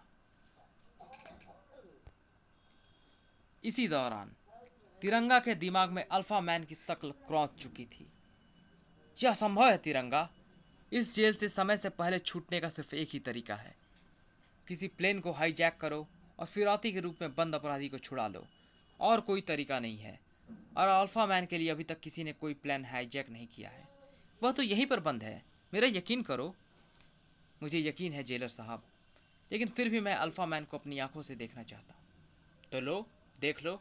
अरे, यह तो जेल में बंद है, पर यह एक समय में दो जगहों पर कैसे हो सकता है? एक मिनट, देखने से ऐसा लग रहा है जैसे यह किसी समाधि की अवस्था में है। क्या ऐसा हो सकता है कि यह किसी तरह से अपनी छाया को कहीं प्रक्षेपित कर रहा हो और उसके जरिए विनाश फैला रहा हो? अगर ऐसा है तो इसको यहीं पर बेहोश कर देने से प्रक्षेपण खत्म हो जाना चाहिए और वह छाया गायब हो जानी चाहिए। और इस थ्योरी को सिर्फ एक ही तरह से चेक किया जा सकता है। जेलर साहब, इसके सेल का दरवाजा खोलिए। कुछ ही मिनटों के अंदर त्राक! तिरंगा अल्फा मैन को बेहोश करने के लगभग सारे गुर आजमा चुका था, लेकिन इस पर तो किसी भी चीज का असर ही नहीं हो रहा है। तभी, सर सर, अभी अभी खबर आई है कि बदरपुर बॉर्डर पर स्थित बालाजी केमिकल्स में भीषण आग लग गई है। पूरी दिल्ली को जहरीली गैस से खतरा है। उफ, यह काम भी जरूर अल्फा मैन का ही होगा। मैं इसको ले जाने की इजाज़त चाहता हूँ। शायद वहाँ पर मैं इसको इसकी छाया के साथ जोड़ने में कामयाब हो सकूँ। हरू इस नए डेवलपमेंट से अनजान था। मेरी हरू शक्ति का हमला 2 बार विफल हो गया। नागराज और परमाणु के रास्ते से हटाए बगैर दिल्ली को नष्ट करना संभव नहीं लगता है। इसीलिए इन दोनों को रास्ते से हटाना ही होगा, हटाना ही होगा। और अगले ही पल किसी नई मुसीबत को खोज रहे नागराज और परमाणु ऊष्मा किरणों का वार खाकर चीख उठे। नागराज, तुम ठीक तो हो ना? मुझे तो मेरी एस्टेबेस्ट की पोशाक ने बचा लिया, लेकिन तुम शायद घायल हो गए हो। मेरे घाव जल्दी ही भर जाएंगे परमाणु, लेकिन हम पर हमला करके उस अदृश्य शक्ति ने हमको अपनी स्थिति बता दी है। अब मैं ऐसा इंतजाम करता हूँ कि हम उसको देख सकें। नागराज के सर्पों ने अल्फा मैन की आकृति से टकराना शुरू कर दिया। आह! मेरी सर्प सेना इससे टकराकर जलती जा रही है, लेकिन इस तरह से बनी अग्नि रेखाओं द्वारा इसकी स्थिति साफ दिख रही है। अब बाकी का काम तो मुझ पर छोड़ दो नागराज। परमाणु ब्लास्ट अल्फा मैन के शरीर से टकराए और अल्फा मैन बुरी तरह से तड़पने लगा। मेरी परमाणु ब्लास्ट इस पर असर कर रहे हैं नागराज, अब यह नहीं बचेगा। उफ। हालांकि ये परमाणु वार अल्फा मैन पर घातक असर नहीं कर रहे हैं, लेकिन अल्फा मैन को ऐसे महसूस हो रहा है जैसे छोटे छोटे कंकड़ों का कोई तूफान उससे टकरा रहा है। इसको सोचने का मौका नहीं मिल रहा है। इसको परमाणु ब्लास्टों से बचाना होगा, और यह काम बहुत आसान है। इन परमाणु के जो कण अल्फा मैन को परेशान कर रहे हैं वे मुख्यतः इलेक्ट्रॉन हैं, ऋण कण। और अल्फा मैन का शरीर धन आवेशित है, यानी पॉजिटिव चार्ज वाला। पॉजिटिव चार्ज का होने के कारण ही अल्फा मैन का शरीर निगेटिव चार्ज वाले इलेक्ट्रॉनों को आकर्षित कर रहा है। अगर अल्फा मैन के शरीर का चार्ज बदल दिया जाए तो आकर्षण विकर्षण में बदल जाएगा। विकर्षण अर्थात रिपल्सन, दूर ढकेलना, और विकर्षण पैदा होते ही एटॉमिक ब्लास्ट के इलेक्ट्रॉनों के तूफान ने अपना रुख बदल दिया। आह, यह क्या हो रहा है? एटॉमिक ब्लास्ट पलटकर मेरी ही तरफ आ रहा है। आह, उफ। परमाणु अपने ही ब्लास्ट से घायल हो गया है और वह आकृति फिर से अदृश्य हो गई है। अब वह न तो अदृश्य रह पाएगा और न ही बच पाएगा नागराज। तिरंगा तुम और ये तो अल्फा मैन है नागराज, बल्कि कहो कि अल्फा मैन का शरीर है जो अपनी ऊर्जा रूप को किसी तरह से प्रक्षेपित कर रहा है। पर यह अंधी लड़की उस रूप को देख सकती है। पूरे घटनाक्रम पर नजर रखने वाला हरू चौंक उठा। उफ, ये तो अल्फा मैन के ध्यान में लीन शरीर का यहाँ पर ले आया। अगर ये इसके शरीर को इसके हरू रूप के साथ जोड़ने में कामयाब हो गए तो मेरी हरू शक्ति अल्फा मैन के शरीर में ही सिमट कर रह जाएगी। ऐसा नहीं होना चाहिए, ऐसा नहीं होना चाहिए। अगर शरीर यहाँ पर है तो हरू रूप कहीं और जाकर तबाही मचाएगा। तबाही मचाने के लिए तो सैकड़ों स्थान हैं। और केमिकल फैक्ट्री में अंधी लड़की अचानक चीख उठी। वह दूर जा रहा है अंकल, उड़ता हुआ जा रहा है। उफ, यानी अल्फा मैन ने अपनी चाल बदल दी है। खतरा भाप कर यहाँ से भागने की कोशिश कर रहा है, और यह जहाँ भी जाएगा जब तक तब तक हम लोग इसका पता लगाएंगे, तब तक वहाँ से भी भाग जाएगा। हम इसका शरीर उठाए उठाए कब तक घूमते रहेंगे? लेकिन इसको भागने से रोके भी तो कैसे रोके नागराज? ये रुकेगा, क्योंकि इस बार मैं यह जानती हूँ कि मुझे किससे लड़ना है, और इस बार हरू शक्ति देव शक्ति को मात नहीं दे पाएगी। अंधी लड़की द्वारा इंगित दिशा में शक्ति का तीव्र उष्मावार लपक पड़ा और अल्फा मैन की बाह्य आकृति हीटर के तार की तरह लाल होकर नजर आने लगी। अब मैं तुझे गायब नहीं होने दूंगी और तेरी हरू शक्ति को अपनी देव शक्ति से परास्त कर दूंगी। शक्ति के दूसरे हाथ से देव शक्ति निकलने लगी। आह! दो विपरीत शक्तियां हरू और देव आपस में टकरा गईं और रात के आकाश में जैसे एक नया सूरज चमकने लगा। हरू प्राणी चौंक उठा। ओह! देव शक्ति और हरू शक्ति आपस में टकराकर एक दूसरे को नष्ट कर रही हैं। अल्फा मैन में इतनी हरू शक्ति नहीं है कि वह इस स्त्री में भरी देव शक्ति का मुकाबला कर पाए। मुझे अल्फा मैन को और हरू शक्ति देनी होगी। हरू शक्ति का बहाव अल्फा मैन की तरफ बढ़ चला और अल्फा मैन में हरू शक्ति की मात्रा बढ़ने लगी। आह! मेरी देव शक्ति तेजी से नष्ट हो रही है और देव शक्ति के कम होते ही मैं चंदा के रूप में आऊंगी।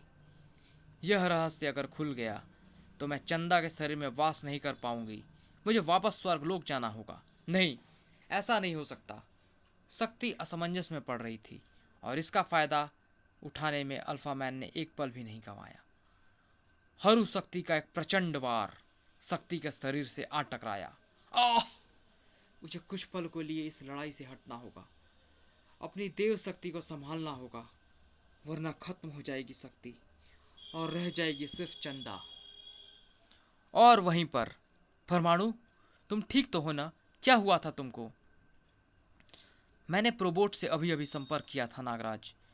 उसके अनुसार अल्फा मैन ने अपने शरीर के पॉजिटिव चार्ज को नेगेटिव कर लिया था, इसीलिए रिपल्सन हुआ और मेरा वार पलटकर मुझी को आ लगा। नागराज का दिमाग तेजी से चलने लगा। समझा, यानी परमाणु ब्लास्टों से बचने के लिए अल्फा मैन ने अपनी हरू ऊर्जा का चार्ज बदल लिया। अब कुछ कुछ समझ में आ रहा है। अल्फा मैन ऊर्जा का रूप है। इसको अगर कोई नष्ट कर सकता है तो इसकी जैसी कोई और ऊर्जा, वही ऊर्जा जो मेरे अंदर भी कैद है। ओह शक्ति, यह तुम्हें क्या हो गया है?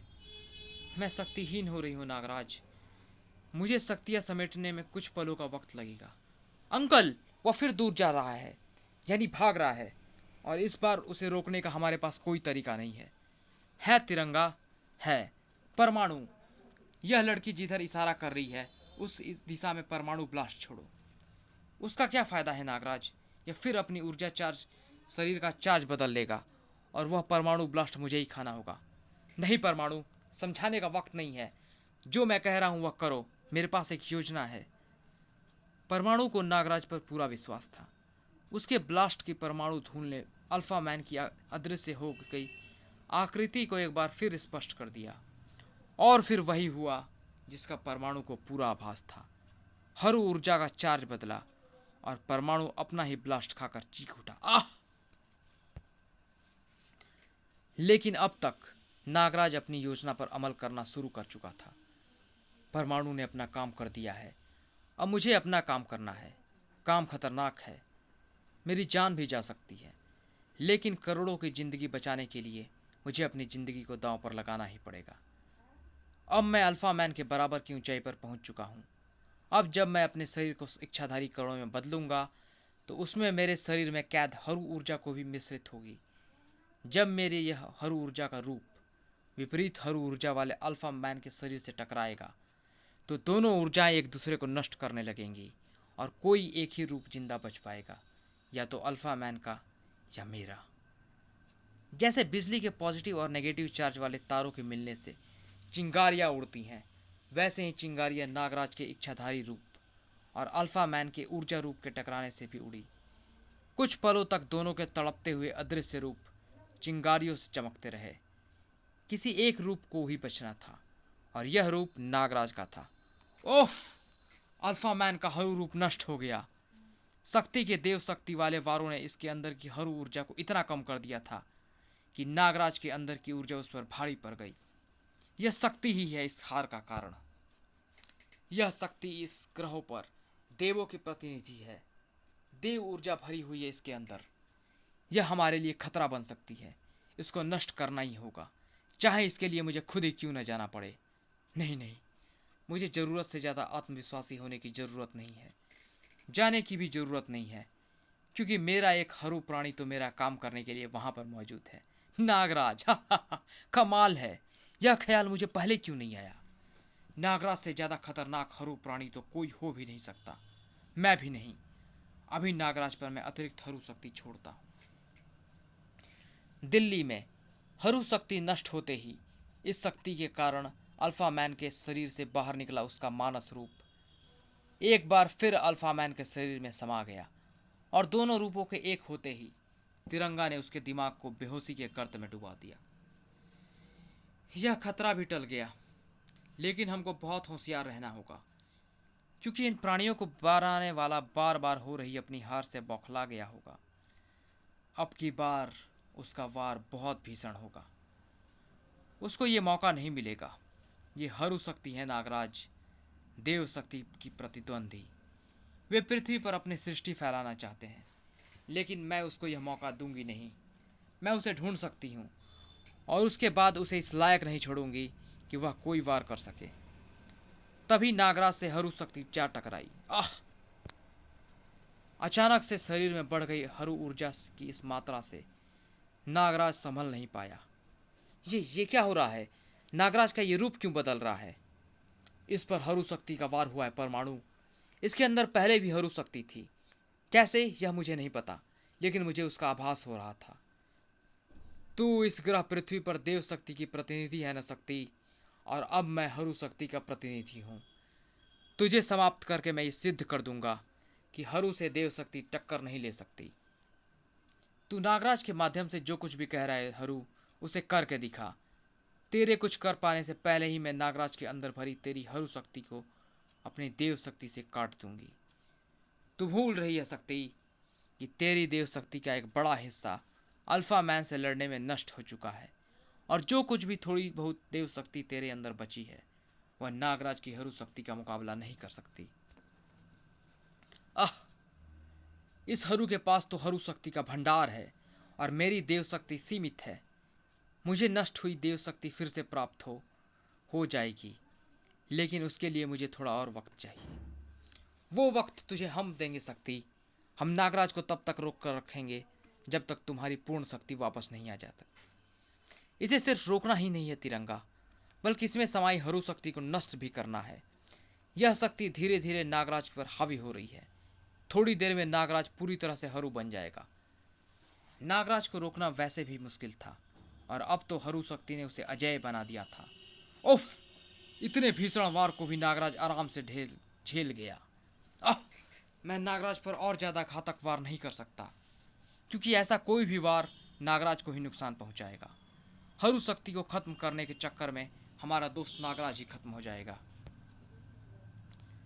हरू शक्ति भरे वारों ने परमाणु और तिरंगा दोनों को ही इस स्थिति में पहुंचा दिया था कि उनको संभलने में वक्त लगे और इस दौरान शक्ति का खेल खत्म हो जाना था। शक्ति अभी इतनी बेबस नहीं हुई है नागराज कि उसके रहते तू उसके मित्रों को नुकसान पहुंचा सके। उनको तो मैंने सिर्फ इसलिए नुकसान पहुंचाया है शक्ति, ताकि उनके संभलने से पहले मैं तुझे स्थायी नुकसान पहुंचा दूं। अब नागराज तुझे अजगर की तरह निगलकर अपने शरीर में समा लेगा और इसकी हरू शक्ति तेरे देव शक्ति को पूरी तरह से नष्ट कर देगी। और इससे यह सिद्ध हो जाएगा कि देव शक्ति हरू शक्ति से बहुत निम्न स्तर की शक्ति है और ब्रह्मांड में सृष्टि रचने का अधिकार सिर्फ हरुओं के पास होना चाहिए, देवों के पास नहीं। इसकी हरू शक्ति फिर से मेरी संभली हुई देव शक्ति को नष्ट कर रही है और अगर मैं नागराज के शरीर में पहुंच गई तो मेरे साथ साथ चंदा का अस्तित्व भी मिट जाएगा।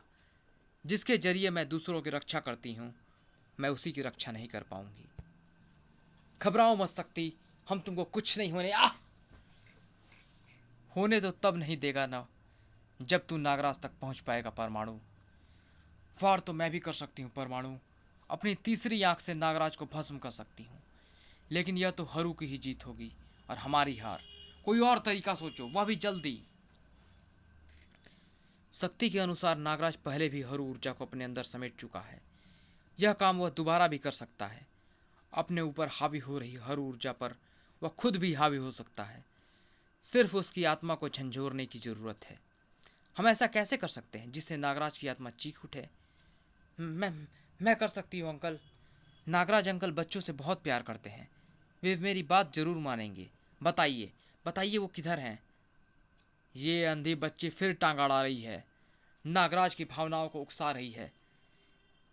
उस तरफ। नागराज अंकल रुक जाइए, आप तो सबको बचाते हैं ना, फिर आप शक्ति आंटी को क्यों निगल रहे हैं? पल भर के लिए नागराज ठिठक गया। शक्ति पर उसकी पकड़ ढीली पड़ गई। ये अंधी बच्ची फिर टांग अड़ा रही है, नागराज की भावनाओं को उकसा रही है। इंसानी भावनाओं के आगे मेरी हरू शक्ति बेकार है। मैं यह डोगा वाली घटना में देख चुका हूँ। दोबारा ऐसा नहीं होगा, बिल्कुल नहीं होगा। हरू शक्ति के कारण नागराज के अंदर घुसा शैतान बाहर नहीं निकलेगा। अगले ही पल आगे बढ़ती शक्ति बच्ची हरू वार खाकर चीख उठी। नागराज का ध्यान मत बजा बच्ची, वरना नागराज तुझे टुकड़ों टुकड़ों में बांट देगा।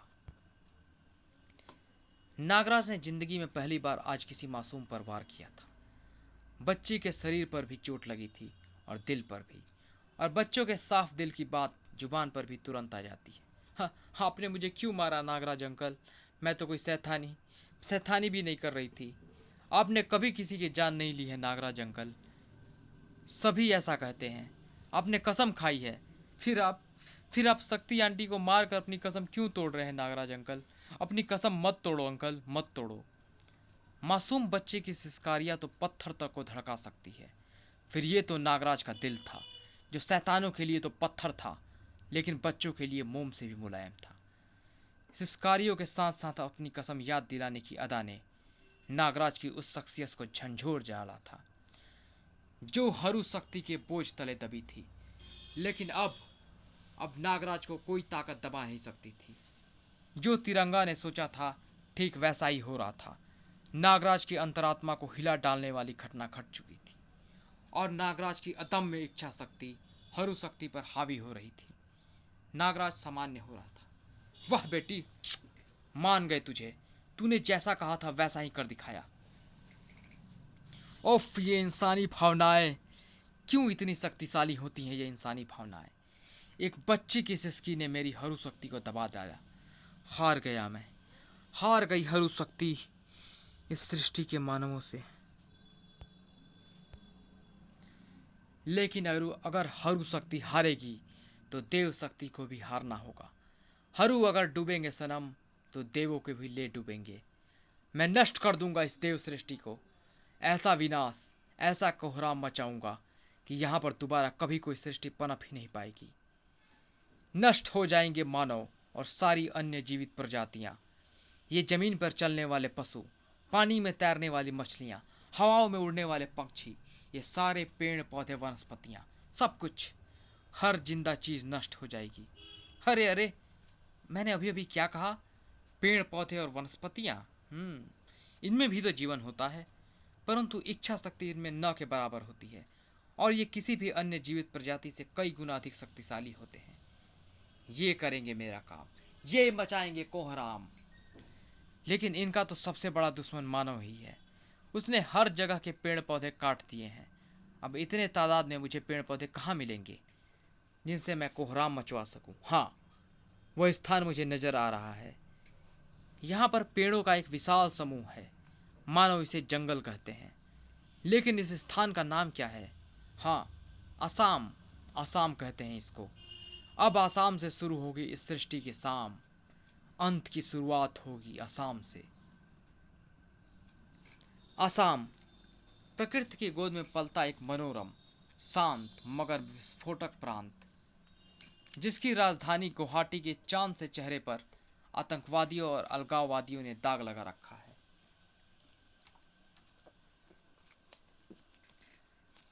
असम असामियों का है और जो भी बाहर वाला यहाँ पर आकर रहना चाहेगा उसे टैक्स देना होगा। तू विदेशी है हमारे लिए, निकाल टैक्स 5 लाख रुपए। लेकिन इतना पैसा मेरे पास नहीं है। वैसे भी मैं विदेशी नहीं हूँ, मैं तो यहीं पर 20 साल से रह रहा हूँ। 20 साल से रहे या 50 साल से, तो विदेशी है और विदेशी हर्जाना नहीं देगा तो मरेगा। तो ठहरो, मैं भी एक आसामी हूँ और मैं तुम्हारी बात को नहीं मानता। अगर आसामियों के दूसरे राज्य में जाकर बसने पर प्रतिबंध नहीं है तो तुम कौन होते हो दूसरे को यहाँ आकर बसने पर ऐतराज करने वाले? ए लीडर, हट, वरना तुझे भी असम वासी से स्वर्गवासी बना दूंगा।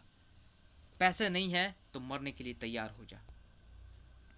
हे भगवान, तू ही कुछ कर, समझ दे इनको या जिंदगी बख्श मेरी। क्यों एक निरपराध की हत्या होते देख रहा है। कहते हैं कि भगवान के घर देर चाहे हो पर अंधेर नहीं है, पर यहाँ तो ना अंधेर था और न ही देर थी। अबे अबे, यह क्या हो रहा है? किसी ने गटर में खाद बहा दी है क्या? बचाओ गुरु, मेरी तो हड्डियां कड़क रही है। पूरे गुवाहाटी में यही दृश्य उत्पन्न हो रहा था। इमारतों के जोड़ों में जड़ें घुस घुस कर उनको ढा रही थी। सड़कों का नामो निशान मिट रहा था। चारों तरफ कोहराम मच रहा था। लेकिन इस मुसीबत से निपटने का रास्ता किसी को सूझ नहीं रहा था। हा हा हा हा। इस विनाश को देखने में मजा आ रहा है। पहले वनस्पतियां इस सृष्टि को नष्ट करेंगी और फिर वनस्पतियों को मैं नष्ट करूंगा। अब यह कोहराम फैलेगा पूरी पृथ्वी पर। फैल। इस मुसीबत का केंद्र अभी तक शांत था, ठीक वैसे ही जैसे तूफान के केंद्र में एकदम शांति होती है। देखा कोबी, कितने शांत होते हैं ये पेड़ पौधे।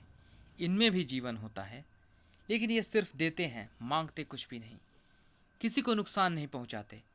और अगर कुछ मांगते हैं तो सिर्फ थोड़ा सा प्यार। ये तो मैं भी मांगता हूँ। क्या कहा तुमने कोबी?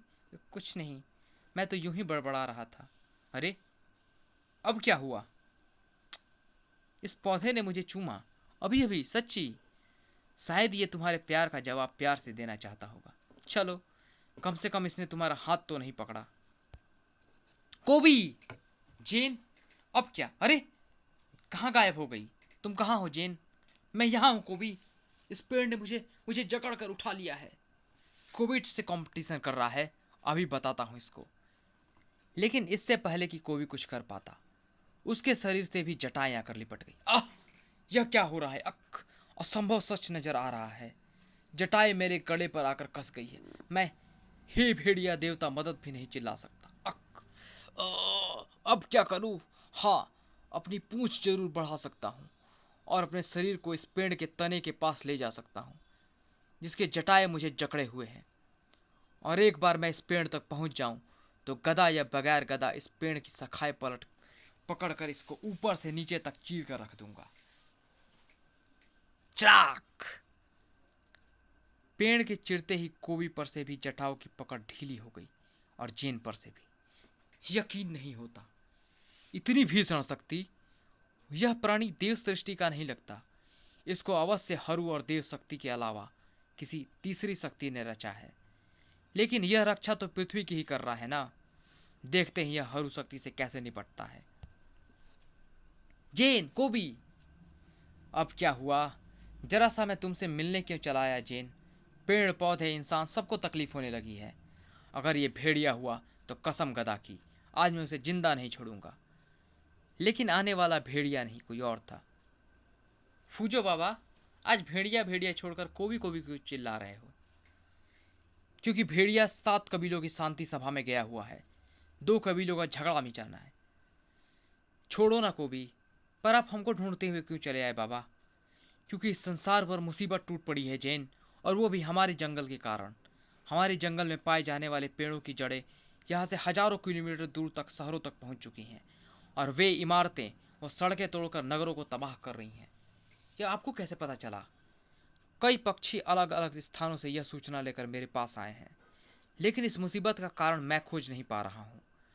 पेड़ों की शाखाएं, लताएं और जटाएं पशुओं को बेरहमी से मार रही हैं। यानी जंगल ही जंगल का विनाश करने पर उतारू हो गया है। लेकिन जंगल के रखवाले कोबी के रहते ऐसा कभी नहीं होगा। मैं ढहा दूंगा उन दुष्ट वृक्षों को जो जंगल को वीरान कर रहे हैं। हे भेड़िया देवता, मदद! भेड़िया देवता का प्रलयंकारी शस्त्र कोबी के हाथ में प्रकट हो गया और विनाश की कुल्हाड़ी बनकर वृक्षों पर गाज की तरह गिरकर उनको धूल में मिलाने लगा। रुक जाओ कोबी, पेड़ विनाश का कारण नहीं है।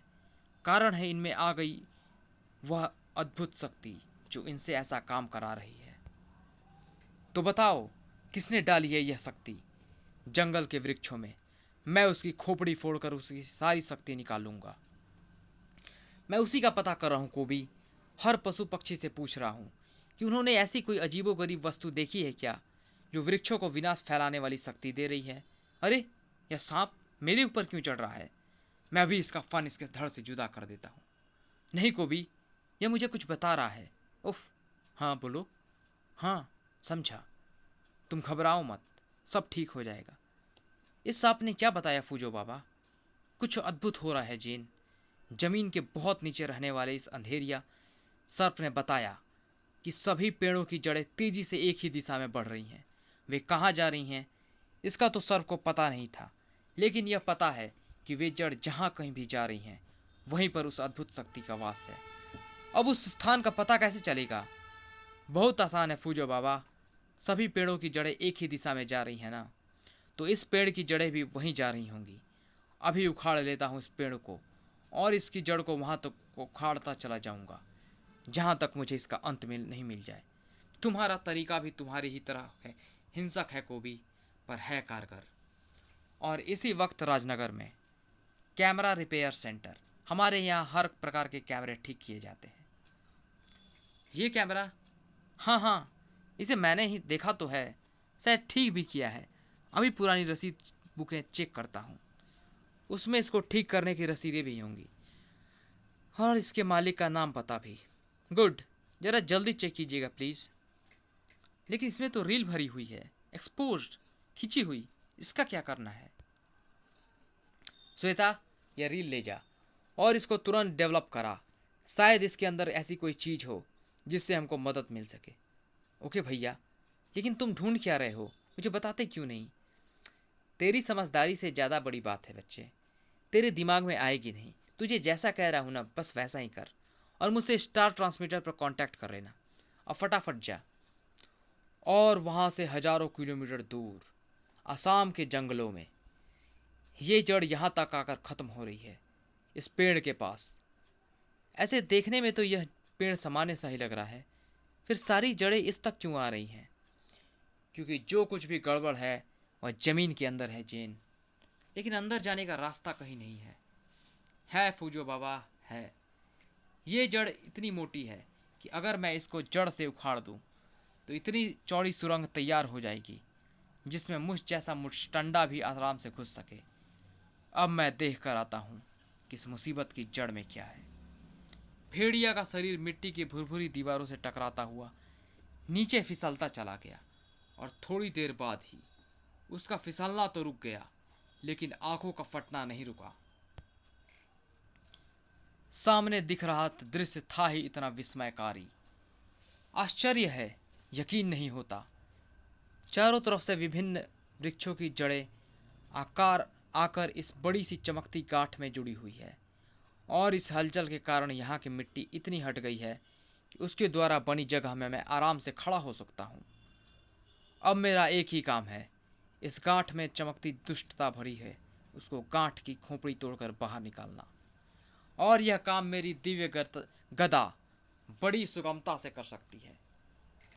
गदा और गांठ का मिलन होते ही वह अंधेरा स्थान चिंगारियों की चमक से चमक उठा। उफ! इसकी गदा की दिव्य शक्ति वृक्ष की कोख में भरी हरु शक्ति को नष्ट कर रही है। इसको यह मौका नहीं देना है। कोबी को अगला वार करने का मौका नहीं मिला। उफ! ये जड़ें मुझ पर शिकंजा कस रही हैं और मेरी गदा भी छीन कर ले जा रही हैं। आह! यह शिकंजा तो मेरी हड्डियां तोड़ दे रहा है। गदा मारने से इस गांठ की चमक कुछ कमजोर पड़ गई थी, यानी मेरी गदा की शक्ति इस गांठ की दुष्टता को नष्ट कर रही थी। मुझे यह बात पहले ही समझ जानी चाहिए थी और अब एक भरपूर वार करना चाहिए था, पर अब तो मौका हाथ से निकल गया है। गदा तक मैं पहुंच नहीं सकता और इस शिकंजे से मरने से पहले मैं छूट नहीं सकता। लेकिन कोबी मरेगा नहीं, नहीं मरेगा, और गदा भी वापस लेगा, क्योंकि मैं बंधन में जरूर हूं, लेकिन मेरी पूंछ अभी तक आज़ाद है। कोबी की पूंछ बढ़कर गदा पर जा कसी और रस्सा कसी की एक ऐसी प्रतियोगिता शुरू हो गई जिसमें हारने का अर्थ था पूरे पृथ्वी पर जीवन का अंत। लेकिन कोबी ने सिर्फ मारना सीखा था, मरना नहीं। एक झटके से जड़ उखड़ गई और गदा पर कोबी की पूंछ और कस गई, और इससे पहले कि हरू कोई नई चाल सोच पाता, पूंछ के एक ही घुमाव ने गदा को प्रक्षेपास्त्र की गति से गांठ के अंदर तक धंसा दिया। दो विपरीत शक्तियां आपस में टकरा उठी और एक तेज चमक के साथ गांठ का नामो निशान मिट गया। जड़ों को ऊर्जा मिलती बंद होते ही वह फिर से निष्क्रिय होने लगी और खतरा टल गया है फूजो बाबा। अब कोबी को भी मत चिल्लाना। चलो जेन, हम फिर से घूम के आते हैं। बस बस बस, नहीं, अब और प्रयास नहीं करूंगा। मैंने आखिरी उपाय भी करके देख लिया। अब मैं हरू शक्ति को वह भीषण प्रयोग करूंगा जिससे यह देव सृष्टि कुछ ही घड़ी में धूल में मिट जाएगी। फिर देवों का यह प्यारा ग्रह जीवन बसाने के योग्य नहीं रहेगा। मैं पृथ्वी पर जीवन के आधार को ही नष्ट कर दूंगा। वायु को इतना विषैला कर दूंगा कि एक सांस में ही दम बाहर निकल जाए। और वहां से दूर दिल्ली में शक्ति चौक उठी। मिल गया, मुझे हरू शक्ति धारक का पता मिल गया। इस वक्त वह आसाम की पहाड़ियों पर है। लेकिन लेकिन यह क्या है? वह तो पृथ्वी के वातावरण को विषैला कर रहा है। हमको उसे तुरंत रोकना होगा। वहां पर हमें तुरंत पहुंचना होगा। रुको शक्ति, वह प्राणी जो कोई भी है काफी शक्तिशाली मालूम होता है। हमको भी अपनी शक्ति को बढ़ाकर जाना चाहिए। शक्ति को बढ़ाकर? मैं कुछ समझी नहीं। हमारी बड़ी शक्ति हमारी एकजुटता है शक्ति। हमको उन सभी को साथ लेकर जाना चाहिए जिन्होंने हरू शक्ति से टक्कर ली है और उस पर विजय प्राप्त की है। मैं समझ गई। तुम ध्रुव, डोगा, स्टील और एंथोनी की बात कर रहे हो ना? ठीक है, मैं सबको लेकर ही वहां पहुंचूंगी।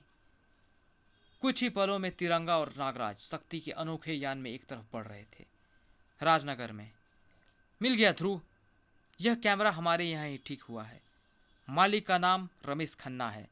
पता है 201 गुलाब चौक, महानगर, 380019। शक्ति ने ध्रुव को तो ले लिया था, लेकिन अभी स्टील, डोगा और एंथोनी को लेने में उसको शायद कुछ पलों का वक्त और लगना था।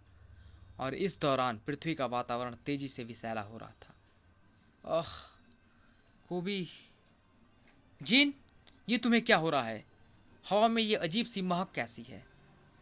वुल्फानोवासी होने के कारण कोबी पर जहर का असर देर से होना था, लेकिन जीन तो मानव थी। क्या बात है, कबाब में हड्डियों। अब तुम मुझे तंग करने चले आए, क्यों? क्या कहा? पहाड़ियों की तरफ से जहरीली हवा बह रही है, पशु मर रहे हैं। कोबी ऐसा नहीं होने देगा। जेन को नुकसान पहुंचाने वाले को कोबी चीर कर रख देगा। कोबी जानता नहीं था कि वह किससे टक्कर लेने जा रहा है, लेकिन हरू भी यह नहीं जानता था कि उसकी टक्कर किनसे होने वाली है। बंद कर सृष्टि का यह विनाश, दुष्ट हरू। अब कौन? अच्छा, तो तुम सब हो, सुपर हीरोज और शक्ति एक साथ। और तुम समझते हो कि तुम्हारी संयुक्त शक्ति के सामने मैं टिक नहीं पाऊंगा। हाँ, हम यही समझते हैं। तो फिर देखो हरू शक्ति की ताकत। हरू शक्ति का प्रहार करने के लिए हरू का शरीर तना और फिर ढीला पड़ गया। आह, ये मेरे शरीर में क्या आ धंसा है? ये तो वही गदा है। वही गदा? यानी तू मेरी गदा को पहचान गया, जबकि मैंने तो तुझे पहले कभी नहीं देखा। इससे तो यही लगता है कि जड़ों के जरिए जंगल में विनाश फैलाने वाला भी तू ही था, और वायु में जहर फैलाना भी वाला भी तू ही है। अब कोबी की गदा तेरी शक्ति को वैसे ही नष्ट कर देगी जैसे वृक्ष की गांठ को नष्ट किया था। ये कोबी कौन है? इस गदा को मैं पहचानता हूँ शक्ति। यह आसाम के जंगलों के संरक्षक भेड़ियों की है। शकल से कोबी भी उसका ही कोई रूप लगता है। यह गदा दिव्य ऊर्जा से भरी है और शायद इसी कारण यह हरू की शक्ति को नष्ट कर पा रही है। अभी यह असंतुलित अवस्था में है, इस पर काबू पाना बहुत आसान होगा। मैं असंतुलित जरूर हो सकती, लेकिन मुझ पर काबू पा लेने की गलतफहमी मत पाल लेना। मैं विनाश फैलाऊंगा, कोहराम मचाऊंगा, और ऐसा इंतजाम भी कर दूंगा कि तुम मुझ तक पहुंच ही ना पाओ। अब देखो हरू सृष्टि की ताकत। अरे, इसकी आंखों की किरण पड़ते ही चट्टानों में से आकृतियां उभर रही हैं। ये हमारे ही प्रतिरूप है शक्ति, सभी के प्रतिरूप। अब मैं समझा हरू के इंतजाम का मतलब। इंस्पेक्टर स्टील और भेड़िया की टक्कर के बारे में जानने के लिए पढ़े आधे इंसान। ऐसा नज़ारा मैं पहले भी देख चुका हूं शक्ति। तब चंडकाल नामक के राक्षस ने मेरे और मेरे साथियों के ऐसे ही प्रतिरूप बनाए थे। इस संबंध में विस्तार से जानने के लिए पढ़ें किरीगी का कहर। फिर तुमने उनसे छुटकारा कैसे पाया था ध्रुव? ध्रुव के जवाब दे पाने से पहले ही ध्रुव की बोलती बंद हो गई। धाड़! आह, इन प्रतिरूपों में तो शक्तियां भी हमारे जैसे ही हैं। थोड़ा सा फर्क है मानवों। इन प्रतिरूपों के वारों में जो हरू शक्ति भरी है, उसका स्वाद तुमने पहले कभी नहीं चखा होगा। इनसे तो हम लड़ते रह जाएंगे और इस दौरान हरू पृथ्वी को जीवन रहित बना देगा। ऐसा नहीं होना चाहिए नागराज, क्योंकि हरू फिर से पृथ्वी के वातावरण को विषैला बना रहा है। ध्रुव, तुम बताते क्यों नहीं ऐसी परिस्थिति से तुम पहले कैसे निपटे थे? हम समान शक्ति रखने वाले अपने ही प्रतिरूपों से लड़ेंगे तो जीत हार का फैसला शायद कभी नहीं होगा। ऐसी परिस्थिति पहले आने पर हमने अपने अपने प्रतिद्वंदियों को बदल लिया था, पर उस वक्त हम सिर्फ 3 थे। अभी तो हमारे 9 प्रतिरूप हैं। मेरे ख्याल से हमको 2-2 के ग्रुप में अपने प्रतिद्वंदियों को चुनकर उनका सामना करना चाहिए। स्टील और डोगा, तुम कोबी और तिरंगा के प्रतिरूपों को संभालो। मैं और कोबी नागराज तथा परमाणु के प्रतिरूपों से निपट लेंगे। नागराज और परमाणु स्टील व शक्ति के प्रतिरूपों से भिड़ेंगे, और बचे शक्ति, तिरंगा और एंथोनी, वे मेरे और एंथोनी और डोगा के प्रतिरूपों से निपट लेंगे। समझ गए? मैं कुछ नहीं समझा। मुझे तो सीधी सादी हिंदी में ये बताओ कि मुझे किसका खून पीना है। तुमको परमाणु का खून पीना है कोबी, पीली और हरी पोशाक वाले का। और अगर लड़ाई जल्दी जीत लेंगे तो औरों का भी खून पीने को मिलेगा। कोबी लड़ाई जल्दी ही जीतता है। घबराओ मत कोबी, यह लड़ाई जल्दी ही जीती जाएगी, क्योंकि इस लड़ाई में तुम अकेले नहीं रहोगे, मैं भी तुम्हारा साथ दूंगा। धम! और इस दौरान मैं डुप्लीकेट स्टील से लड़ने के साथ साथ यहाँ के वातावरण में फैल रहे जहर को पीकर नष्ट भी करता रहूंगा, ताकि हम में से किसी पर उस जहर का असर ना हो। नागराज ने खाली होते ही अपना ध्यान अपने प्रतिद्वंदी स्टील की तरफ मोड़ दिया। नागराज, जल्दी जीतना। डुप्लीकेट शक्ति से निपटने में मुझे तुम्हारी मदद की जरूरत पड़ सकती है। मदद की जरूरत तो मुझे भी पड़ेगी परमाणु, क्योंकि स्टील घातक रॉकेटों और ग्रेनेडों का इस्तेमाल करता है और मुझको इन चीज़ों से नुकसान पहुंच सकता है। आखिर मैं बार बार कब तक इच्छाधारी करोड़ों में बदलता रहूंगा? इसमें मैं तुम्हारी मदद करूंगा नागराज।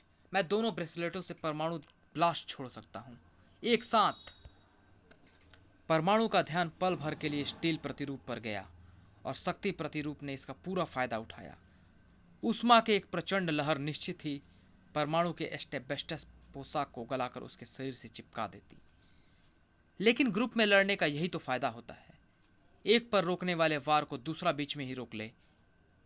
सीतनाग कुमार, तुम्हारी शीत शक्ति बहुत काम आ रही है। स्टील और डोगा की जोड़ी तिरंगा प्रतिरूप और कोवी प्रतिरूप से उलझी हुई थी। तिरंगा की ढाल किसी मजबूत मेटल कंपाउंड की बनी हुई है। मेरे ब्लास्ट इसकी नकल तक को नहीं भेद पा रहे हैं। उससे तो तू निपट ही लेगा स्टील, लेकिन ध्रुव की मुझसे कौन सी दुश्मनी थी जो उसने मेरे पल्ले इस खूंखार को बांध दिया। इसके शरीर पर तो जैसे खून सवार है। आह, इसकी पूंछ की जकड़ तो अजगर की कुंडली से भी ज्यादा शक्तिशाली है। अब इसकी गदा मेरा सिर फोड़ देगी और मैं कुछ भी नहीं कर पाऊंगा। स्टील, ऐसा नहीं होने देगा डोगा। तू कानून का गुनहगार है, इसीलिए कानून ही तुझे पकड़ सकता है, कोई नहीं। अब तुम से बच के रहियो। जैसे परमाणु का ध्यान शक्ति प्रतिरूप पर से हटा था, वैसे ही स्टील का ध्यान तिरंगा प्रतिरूप से हट गया था। ढाल के नुकीले नेजे हवा को काट रहे थे और अब हवा के बाद बारिश स्टील के सिर की थी। लेकिन च्यूम था। शुक्रिया कर स्टील, मैंने तुझे डोगा को पकड़ने का एक मौका दिया है, तुझे जिंदा रख गए। इससे भी भीषण टकराव पहाड़ियों की दूसरी तरफ हो रहा था। यह मुर्दा बनकर मेरी शक्ति की सीमा से बाहर निकल गया है। अब इस पर मृत्यु देव का हक है, इसीलिए मेरे वार इस पर कारगर सिद्ध नहीं हो रहे हैं, सिर्फ इसकी हरू शक्ति को ही काट पा रहे हैं। तुम मेरे प्रतिरूप की आड़ में मेरी ही बात कर रही हो सकती। वैसे तो मेरा दिल निकालकर मुझे नष्ट किया जा सकता है, लेकिन हरू ने इसके अंदर दिल लगाया ही नहीं है। उफ, यह मैं अपने बड़बोलेपन में क्या कह गया। मैं तो भूल ही गया था मेरा प्रतिद्वंदी ध्रुव प्रतिरूप है।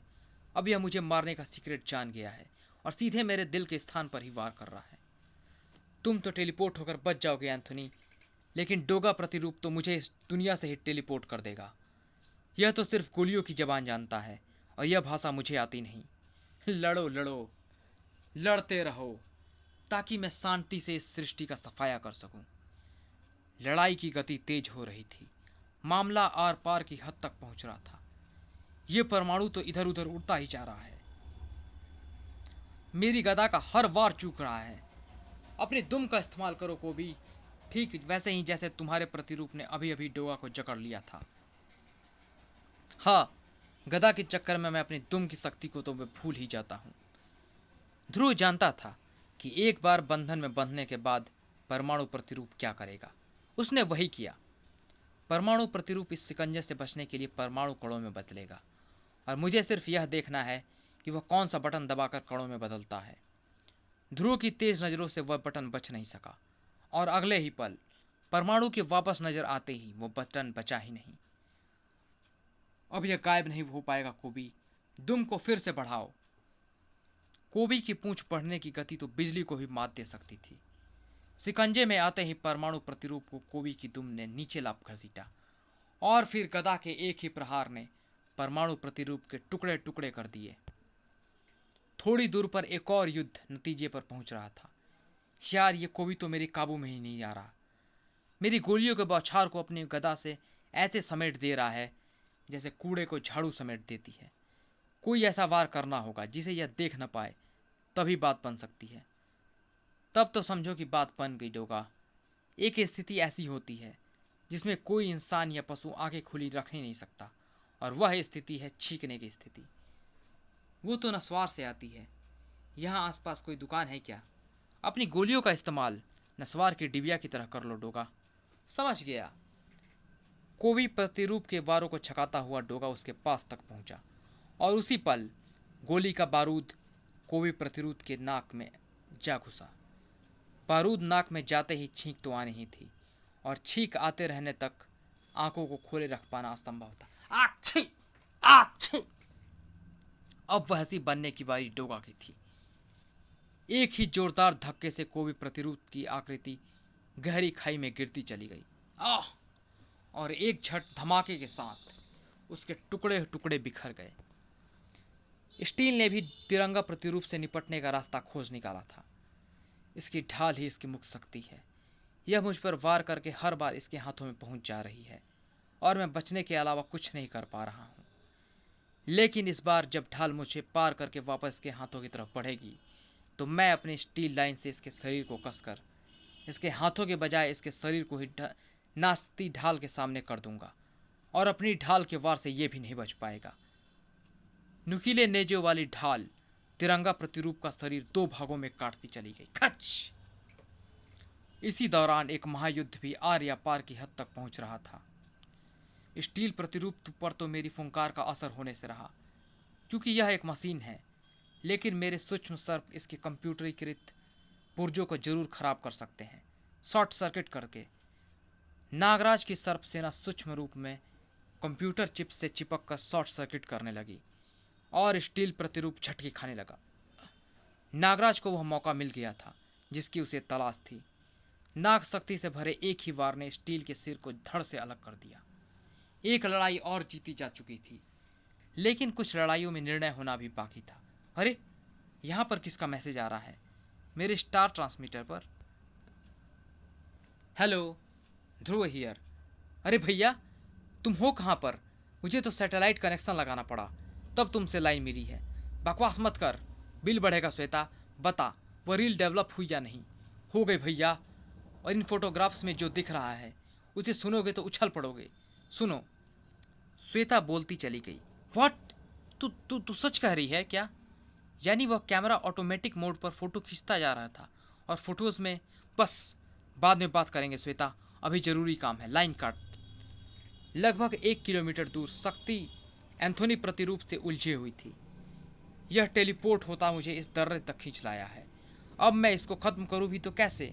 मेरी शक्तियां मुर्दों पर असर हैं और अभी रात भी है। रात्रि में इनकी शक्तियां वैसे भी कई गुना बढ़ जाती हैं। अगर रात ना हो तो मैं रात को दिन में बदल सकती हूँ, एक नया मिनी सूरज रचकर।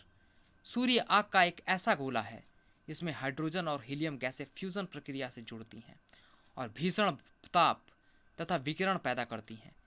यहाँ के वातावरण में हीलियम और हाइड्रोजन है।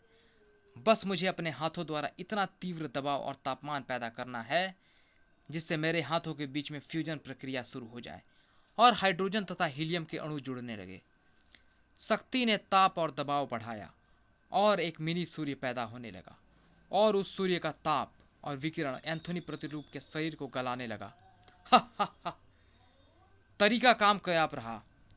सूर्य की रोशनी में मुर्दे इसलिए बाहर नहीं घूम सकते क्योंकि उस ताप से उनका शरीर कुछ ही देर में मोम की तरह गल जाता है। खत्म हो गया है एंथोनी प्रतिरूप, क्योंकि इस विकिरण से इसकी टेलीपोर्टेशन शक्ति भी नहीं बचा सकती।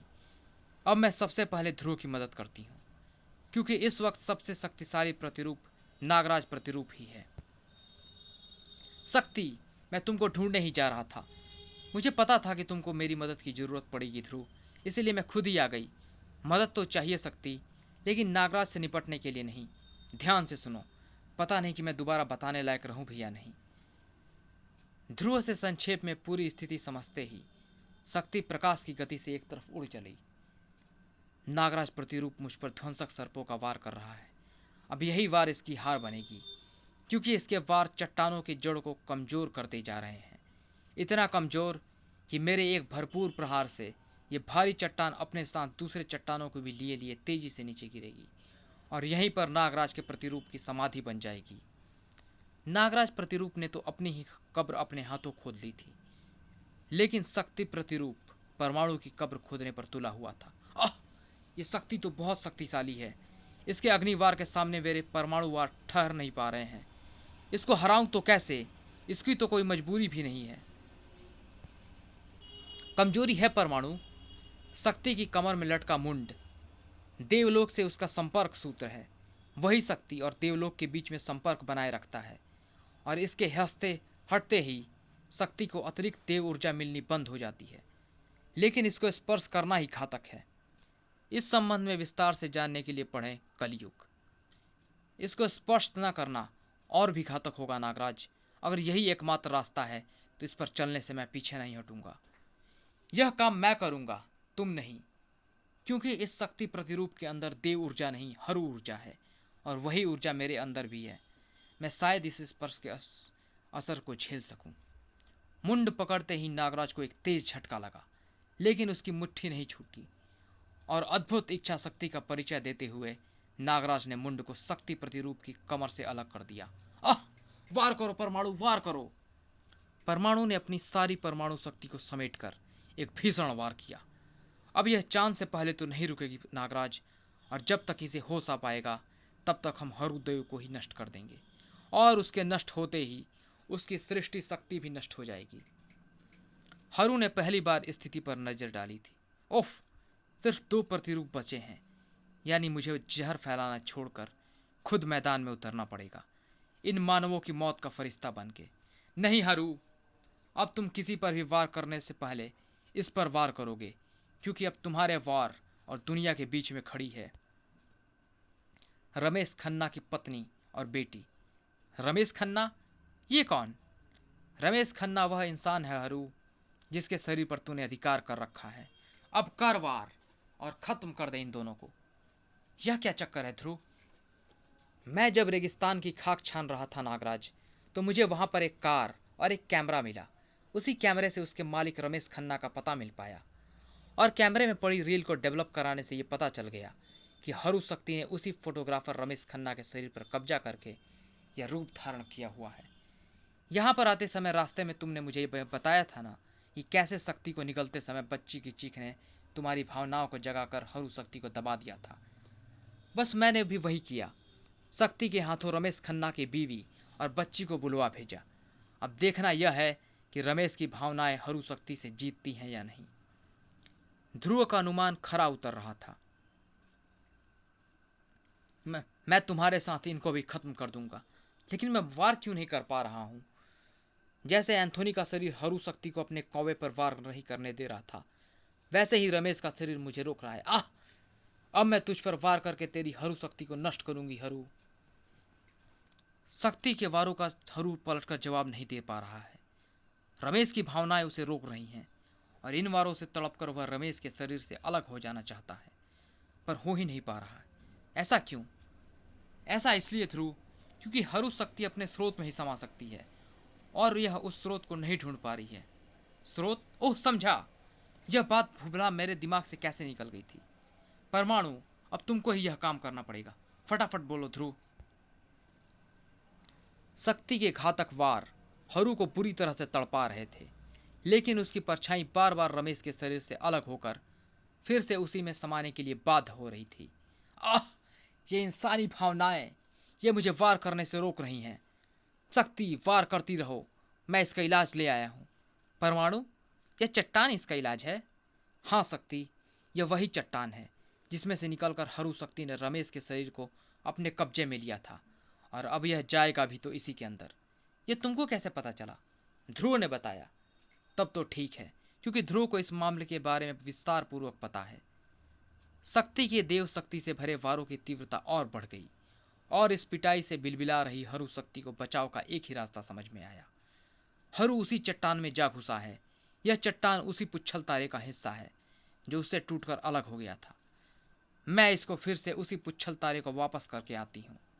रमेश, तुम ठीक तो हो ना? ठीक तो हूँ, पर मुझे क्या हुआ? कैसे हुआ? मैं यहाँ पर कैसे आ गया? चलो, हरु शक्ति का आतंक कम से कम 40 लाख सालों के लिए तो खत्म हुआ। अब वापस चला जाए। अभी नहीं, हमारे आसाम से अतिथि कभी भूखा नहीं जाता। आज आप हमारे मेहमान रहेंगे। समाप्त।